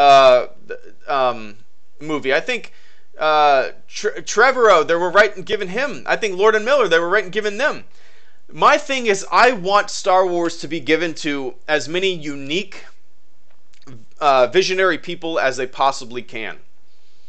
I know a lot of people don't like The Last Jedi. Some people didn't like Rogue One. Some people didn't like The Force Awakens. Some people aren't going to like Episode 9 or the Han Solo movie. That's fine. You're allowed to not like things. You're allowed to like things. You're allowed to love things. But I think it's far more important for the saga, for the franchise, to have different people in the captain's chair.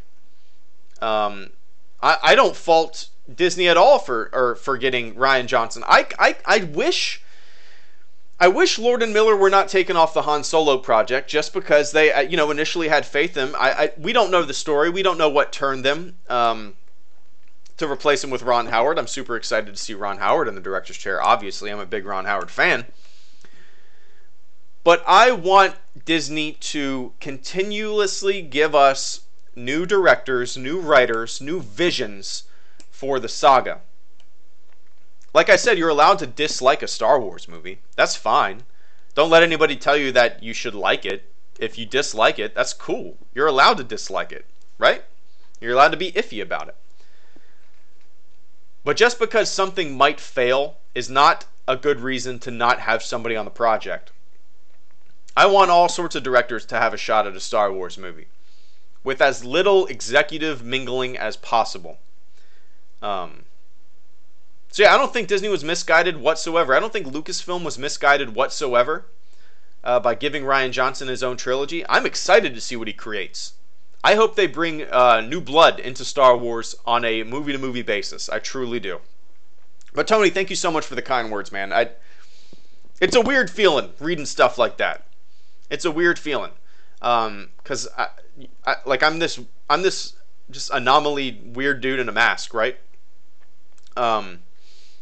And I'm anonymous in that way, and I've done my best to use this anonymity, not like some asshole with an egg on Twitter, who just wants to get under everyone's skin. That's easy to do, right?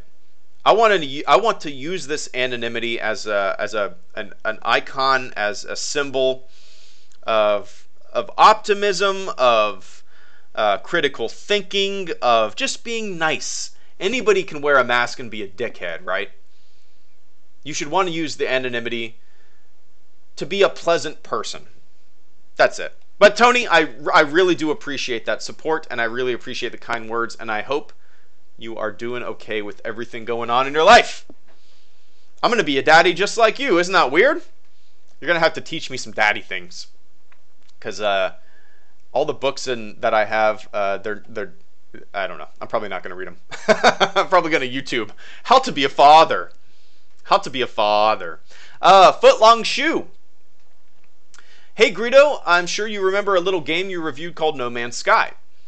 You were not alone in enjoying it. I loved it too and was glad to see a reasonable video about it. Anyway, I was just wondering if you've revisited it lately. They've added a fair amount of content in the past year. Bases, vehicles, quests, etc. So I just wanted to know your thoughts. No, I haven't. Footlong, let me take another sip of water.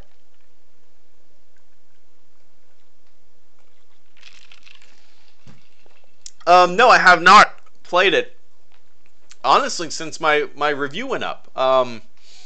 If I could do my review over again, I probably would have been a little more negative about the game. I clocked like 20-something hours into it. But I really enjoyed my time in it. And I need to check it out again because, like you said, they've added a lot to it. Obviously, that shit should have been in the main game. I just like it on... I like No Man's Sky theoretically. The idea of endlessly exploring this vast universe, coming upon planets and stuff like that. Yeah, there wasn't much variety planet to planet. But I like the idea of it. And the way I see No Man's Sky is kind of like almost in a way like the first cell phone, right? Very rudimentary. It was a huge brick that you carried around with you. You had it in your car. It was the size of like, I don't even know. It was like the size of, I'm looking around my room. I don't know. A lunchbox. It was a big ass thing. Yeah, I have a lunchbox. And then generations later, you got a slick looking Google Pixel or an iPhone or something like that. No Man's Sky, I see like the first idea, the first cell phone is like No Man's Sky. It's got this kick-ass idea, and I think 20 years from now, that idea will be expanded upon. The idea of just free exploration. You can go anywhere, do anything. I think that procedurally generated like universe where you can stumble upon somebody possibly, I don't know, I don't think is that even possible now in No Man's Sky? I don't think it is. But yeah, I see No Man's Sky kind of like the first iteration of something huge that will blossom eventually into like the game that we're all dreaming of. Just almost like a world simulator, a universe simulator, you know? Does that make sense? I don't know. But no, I'll download it again. I'll check it out. Maybe I'll do a stream of it and revisit it. RIP. R-I-P. Hey, blah, blah, blah. Hey, HG. I brought up a point in your most recent stream talking about if the people that dislike The Last Jedi now would enjoy it once Episode 9 is out and see The Last Jedi as a good mid-trilogy movie. I think it would be...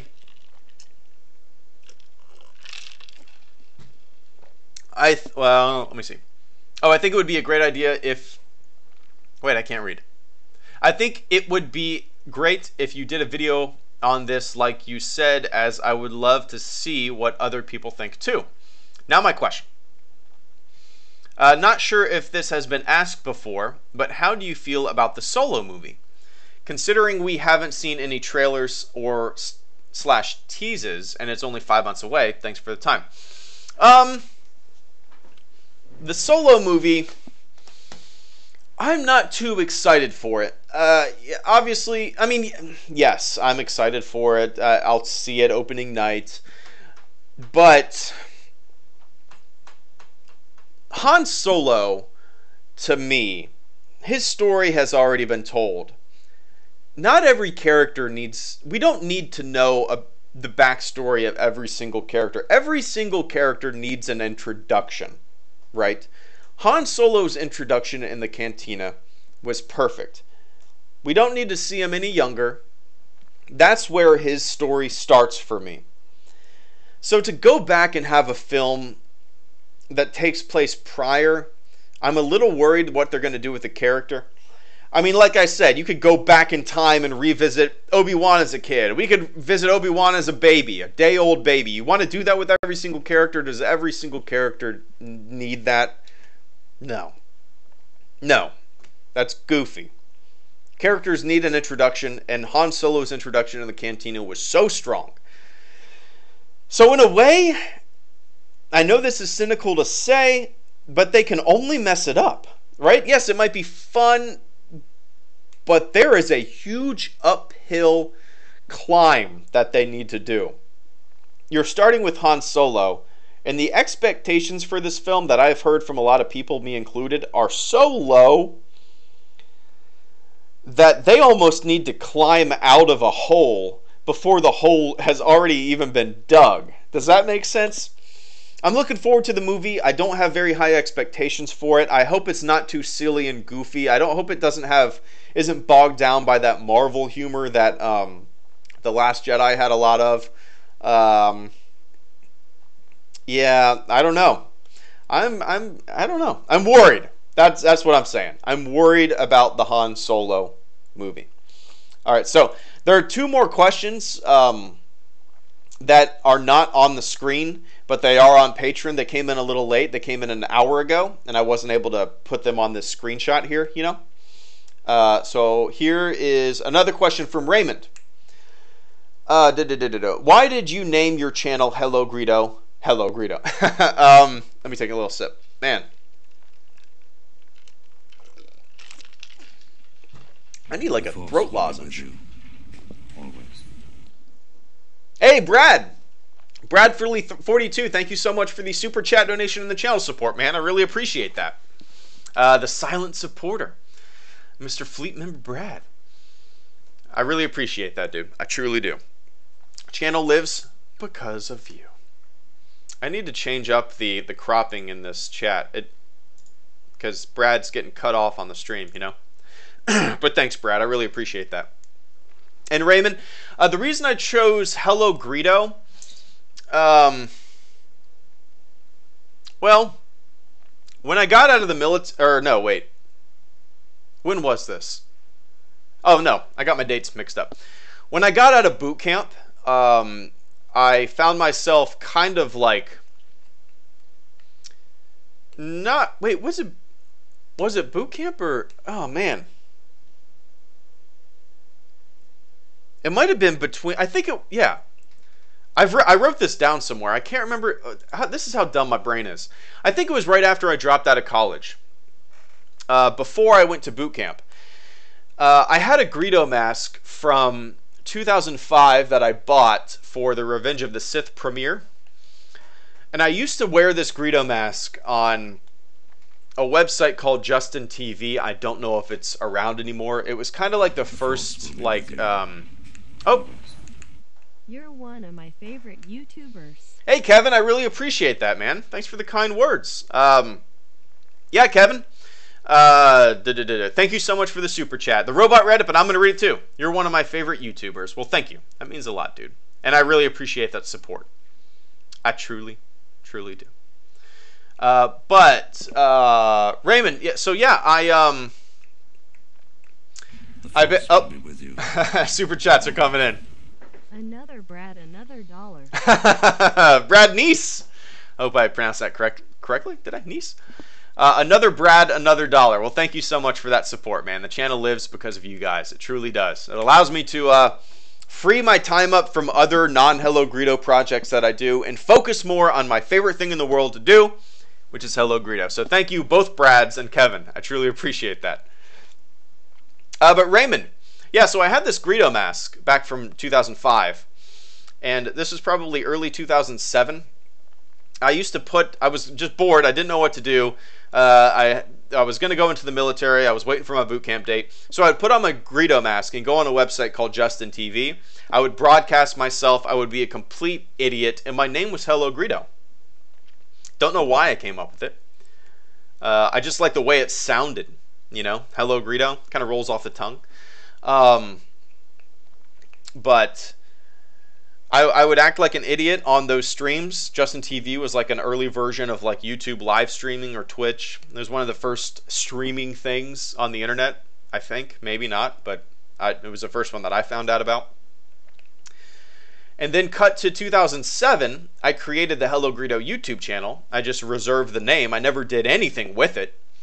So HelloGreedo, the YouTube channel, was created just kind of like as a placeholder in 2007. And then cut to 2011 when I get out of the military and I found out the special editions were coming out, or the Blu-rays were coming out. I put on my mask once again. I started talking about Star Wars.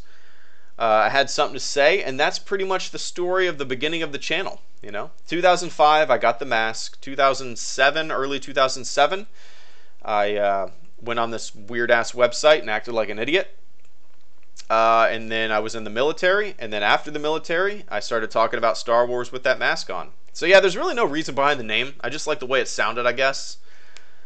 Yeah, and I get asked a lot, why is your name HelloGreedo, but you wear a Stormtrooper helmet? Well, my original Greedo mask got so messed up. It was in a Florida attic. It melted. If you watch my early videos, you'll see that I put Band-Aids on the mask to hold it together. It was held together by Band-Aids. And then I ended up getting a Stormtrooper helmet, and the rest is history. Brandon Maltz, Prodigy Smash. Last minute entry. But first, congrats on the baby on the way. Thank you, man. Second, how does it feel knowing people dress up as you for conventions and Halloween and stuff? P.S. Please check Twitter DMs when you can. Oh, will do. I'm horrible about checking Twitter DMs. I check them like once a week.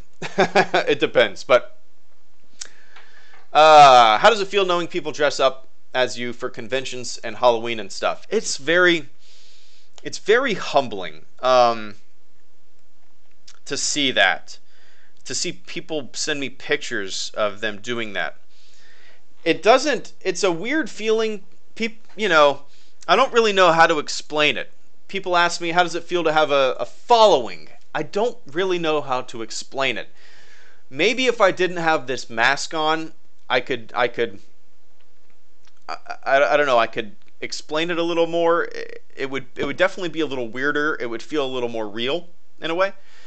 But dude, just the idea of people dressing up as HelloGreedo for conventions and stuff like that, it's mind-blowing. My fandom for Star Wars, something that we all love, has its own fandom. That's a very weird thing. That's a very weird thing to explain. I can't even explain it to myself. It's a weird feeling that I don't really know how to put into words. It's neat. That's the word. It's just neat, man. This thing that I've built, people enjoy it, and that's all you can ask for in life, right? If you're like somebody that likes to make things, no matter what it is, if you make music and people like your music, that's crazy. That's awesome. If you build tables and people want to buy your tables, that's all you can ask for. If you make enamel pens, like my friends make enamel pens and they sell them on the internet, that's the coolest thing ever. No matter what you do, if people find it interesting, no matter, numbers don't matter. Subscriber count doesn't matter. Viewership doesn't matter. If you have one consistent person that watches your videos or listens to your music, that's a cool feeling in itself, So that just goes to everybody. No matter what you want to do, if you're wanting to make music or a YouTube channel or write a book, just do it. Knock it out of the park. Don't procrastinate on it. Just do it, because it could blossom into something you never know. You never know who will watch it. You'll never know who will see it. You never know what kind of following you'll get. I mean, you can self-publish a book on Amazon, and it could take off. That's what happened to Andy Weir with The Martian. He wrote that book and self-published it on Amazon. Somebody saw it, and a publisher picked it up. They made a movie about it. Boom. That's a success story right there. Crazy. So do it to it. The Force will be with you. Always. Semper Paradis. Semper Paradis. That's Coast Guard, right? Let me Google it. Semper Paradis. That's the fight song, right? The Force. Or the march. There we go. Yeah, it is Coast Guard. Well. Check your Instagram DM. I forgot about it until now. So thanks, other patron. Haha. Nice, Brad. Give me 1 sec. Yeah, the only reason I know that, fam, is my brother-in-law's in the Coast Guard. He's actually becoming a pilot, which is awesome.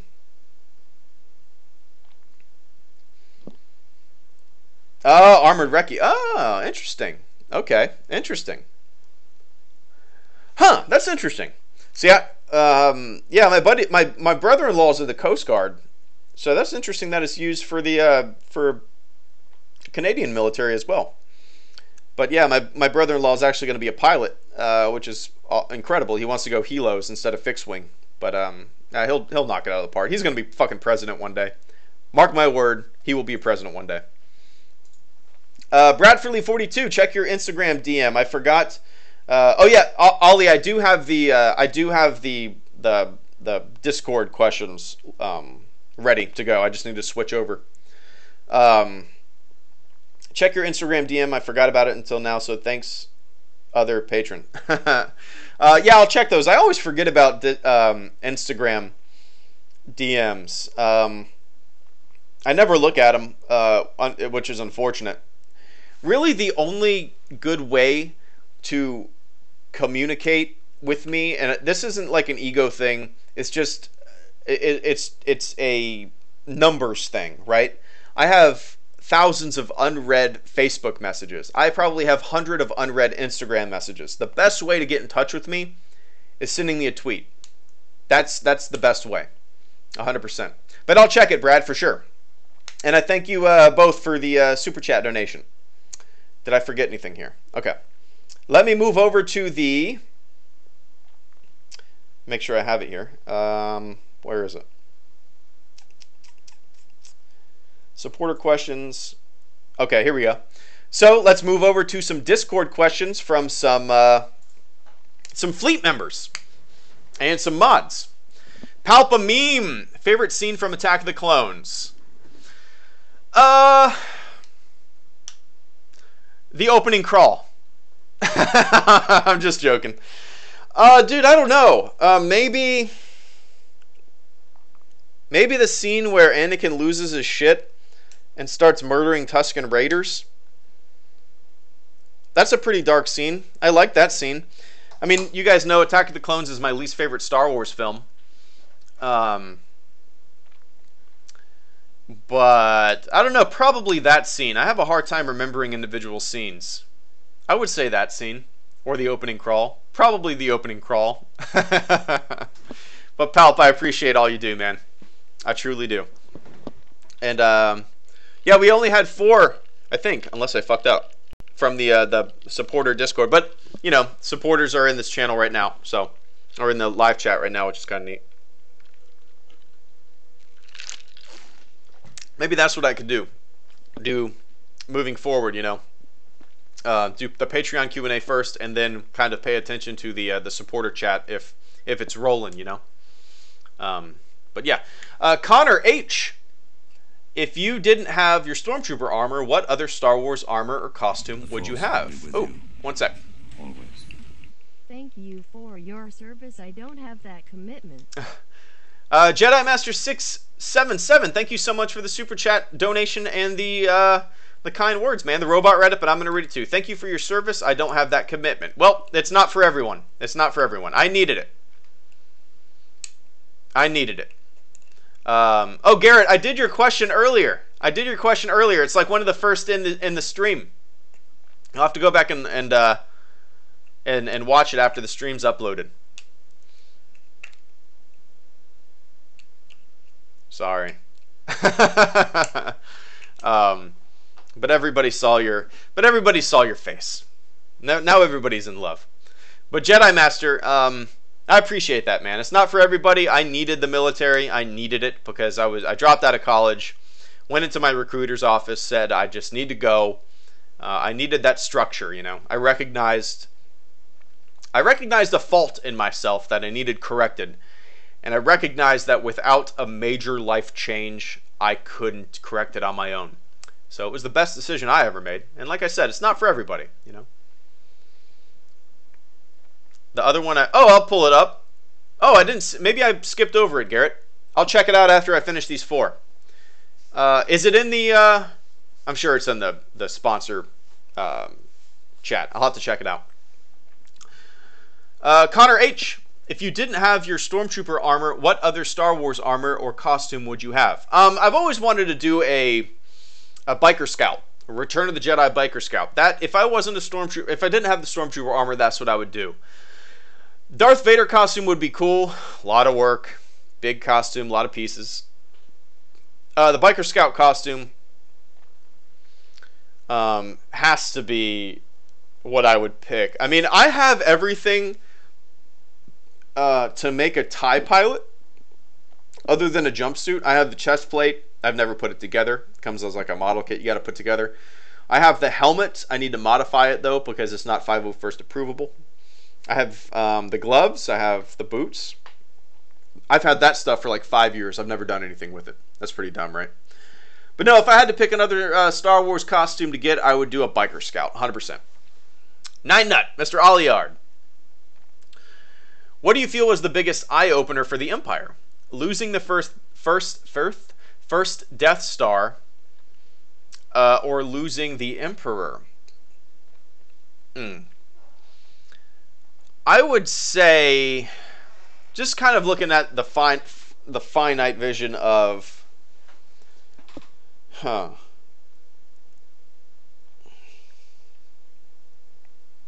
would say the Death Star. You know, there's this big base. It's unstoppable. It's an unsinkable Titanic. And then a small rebel band of pilots go in and kick its ass.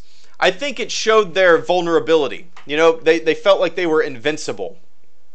The Empire felt like they were invincible. They had the technology. They had the numbers. They had the power. I think the destruction of the Death Star, on a broad scale, looking at the troops and looking at everybody like that, I bet the destruction of the Death Star was probably a more sizable event for everybody involved with the Empire. Because the death of the Emperor was kind of the tail end of the Empire's power. I think a vast destruction, a lot of lives lost, was probably a more, as you put it, an eye-opener for the Empire, if that makes sense, you know? But yeah, you agree? Nice. We see eye to eye on things. We're so good. We're so good together, Ollie. Liam O! Question for February's Q&A. Oh, this is a question for February's Q&A. Oh, shit. Screw it. I'll answer it now, Liam. Sorry. In your opinion, unless you don't want me to, are you here? I'll go ahead and answer it. In your opinion, do you think that Snoke is more powerful than Palpatine? It's been said by Andy Serkis himself that he thinks that Snoke is indeed...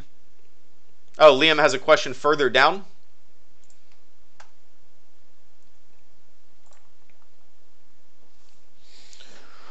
Oh, I see what I did. I copied his further down question. This is the further down question.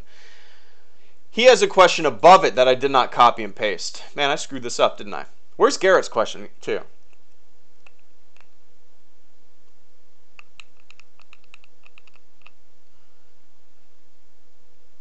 Okay, I think I see Garrett's question. Okay. I screwed this up. All right, Liam O. What you see on screen is not the correct question. So Liam O has a question. This is a question more so based on a fan theory.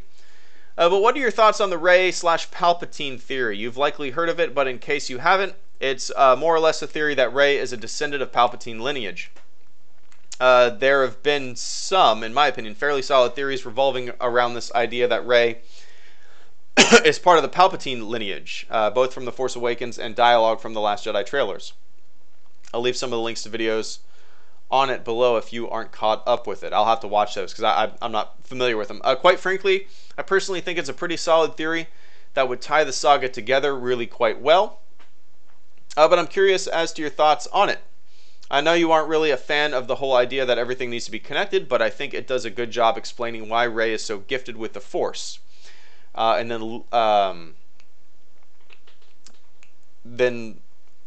Liam has some links that I need to check out. No, I'm not familiar with the theory. I'm vaguely familiar with the Anakin reincarnation as Rey theory based, kind of. But no, I don't see really any indication that this Palpatine theory would come true. Unless it's just an unwritten thing. It's just kind of like nobody really knows, but the audience kind of knows. Like, I don't know. Unless it's revealed in the episode 9, I don't think they're going to go into it very much. For me, I like the idea of Rey being a nobody. I think that puts the magic back into the Force. I've said this ad nauseum lately, but greatness doesn't have to come from greatness, right? The Force is a power that anyone can tap into. So, with the ending scene of The Last Jedi with the boy in the broom and looking up at the stars with the Rebel ring, I think they're moving away from theories like that, ideas like that, where lineage matters. I think they're moving away from the idea that lineage matters at all. I don't know. I'll have to watch those videos, though, Liam. I'm not familiar with that. I guess it's a cool idea if it would be done well and kind of glanced over and talked about briefly. But I don't know. You know me. Theories. And Garrett. Where's your other question? The Force will be with you. Always. My son was born in May. It was my turn to see to the baby during middle of the night. I couldn't get back to I started watching your vids.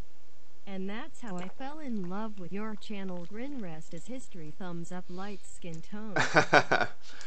Nice. Hey Garrett, copy and paste your question in here because I'm not seeing it unless you send it to me on Twitter or something like that. I'm not seeing it. I'll answer it here though if you copy and paste it into the chat. Tony Zotti, Starisma Tone. Thank you so much for the support, dude. I greatly appreciate that. My son was born in May 2015. Maybe we have the same birthday. I was also born in May.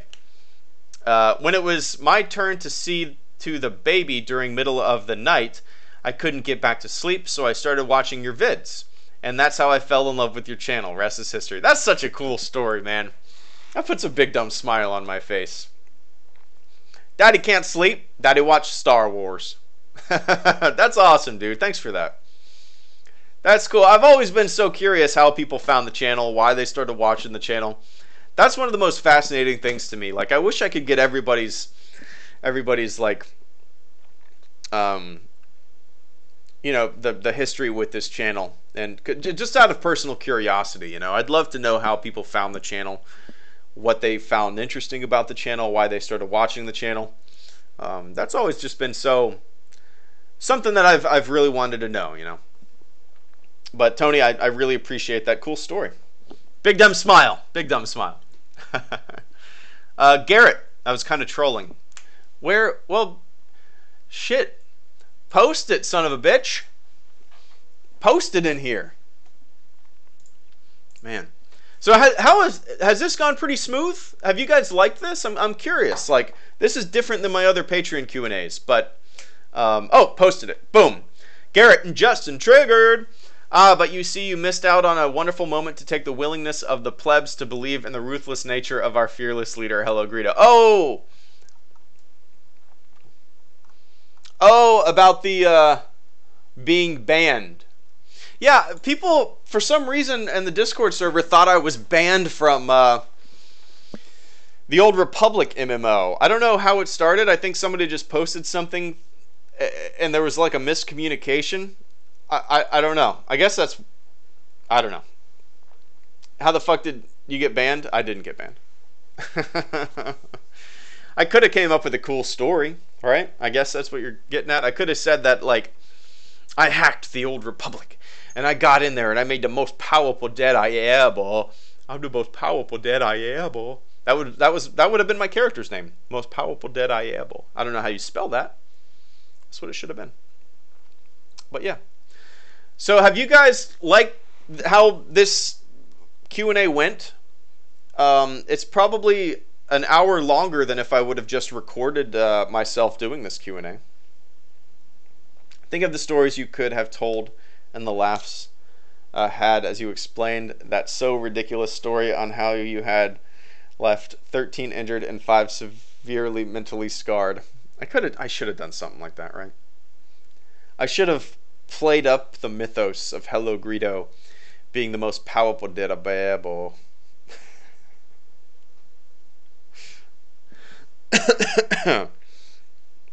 Humble leader. You got me.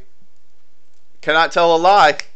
Cannot tell a lie. It's kind of funny. This mask has made me more of an honest person.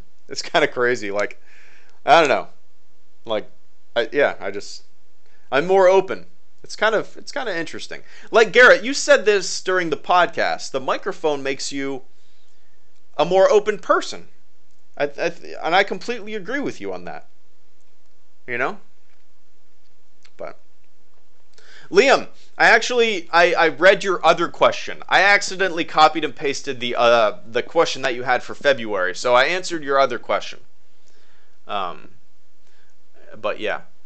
So yeah, guys, that was 2 hours and 19 minutes. I'm curious if you guys liked this. Let me know. Because in the past with Patreon Q&As, I would basically write the script out, and it would take me all day to write the script and answer all the questions. It was a very calculated thing. Now, and it would take me 3 days to make a Patreon Q&A, doing nothing else but making a Patreon Q&A, because I would write the script. It would take me all day to do so. Then I would basically go in the next day, record the audio, edit the audio, which would take half a day, because that audio would be like an hour, probably like 2 hours long before I edit it, and then I edit it down, which takes a long time. And then the next day, I would film myself and render. It would be like a 3-day thing. So these live Q&As kind of are more of an off-the-cuff, in-the-moment thing, which I would appreciate more as a viewer, a little more less prepared, less calculated. Just kind of a hangout, you know, where we can chit chat and answer some questions. That's kind of how I see it. I'll have to gauge everybody's opinion, but yes, it was fun. You need to give more heads up on when you're going to do it, though. Yeah, I agree. I was going to do it on Monday. Some things came up. I couldn't do it on Tuesday. I couldn't do it on Wednesday. This morning was the day that I could. The reason I didn't do it earlier was because of spoilers. I didn't want to potentially have somebody become a sponsor to the channel just to give some spoilers and shit on everybody's fun time seeing The Last Jedi. But yeah, so yeah, I hope you guys enjoyed this. It was different. Like I said, I need to gauge everyone's opinions, but I had fun doing it. I had more fun doing it this way than doing it the other way, for sure, because there's more interaction with this. I'm literally in my pajamas right now, like just like leaning back in a chair, shooting the shit with you guys. So this has been fun. But yeah, all right. I appreciate everybody that is supporting the channel, tuning in. Did some super chats. Let me run down the super chat list. Starisma Tone, thank you so much for the super chat donations. Jedi Master 677, thank you so much for the super chat. Bradfordly 42, thank you for the super chat. Fam Sinton, thank you for the super chat. Brad Neese, thank you for the super chat. Kevin Gwyn, I apologize for butchering your name, but thank you for the super chat. Cap Coldblood, thank you for the super chat. Prodigy Smash, thank you for the super chat. Blitzkrieg Gamer, thank you for the super chat. Corruption, thank you for the sponsorship. There was another sponsorship in here. I cannot leave without mentioning all. Anthony Broom, thank you for the sponsorship, man. Becoming a fleet member. And unless you changed your name, is that it? Sponsor. Oh, I really can't do Alt F. All right. But all right. I got to get going. I'm going to make a couple videos now. Hopefully I can get them uploaded. And then potentially later on in the afternoon, maybe around 4:30 p.m. my time, Eastern time, I'll do an hour-long Battlefront 2 live stream. Which will just be a not a sponsor-only live stream. It'll just be chaos, which is always fun. Controlled chaos. But all right, guys. Thank you so much for tuning in. As always, enjoy the song.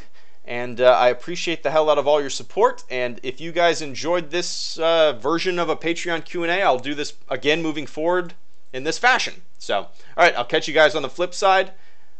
See ya!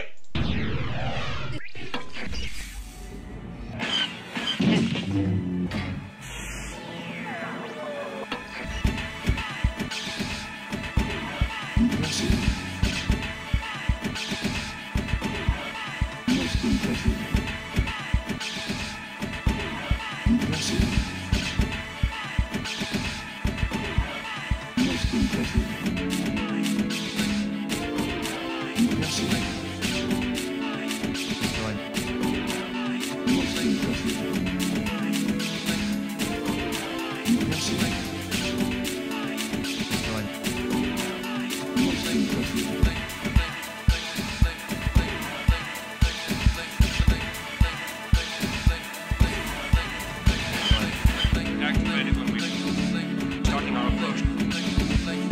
Activated when we starting our approach. Activated when we starting our approach. Activated when we starting our approach. Activated when we starting our approach. Activated when we starting our approach. Activated when we starting our approach. Activated when we starting our approach. Witness the firepower of this fully armed and operational battle station.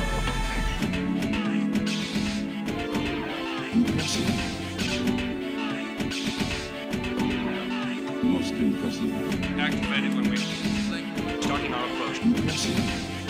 Activated when we starting our approach. Most impressive. Activated when we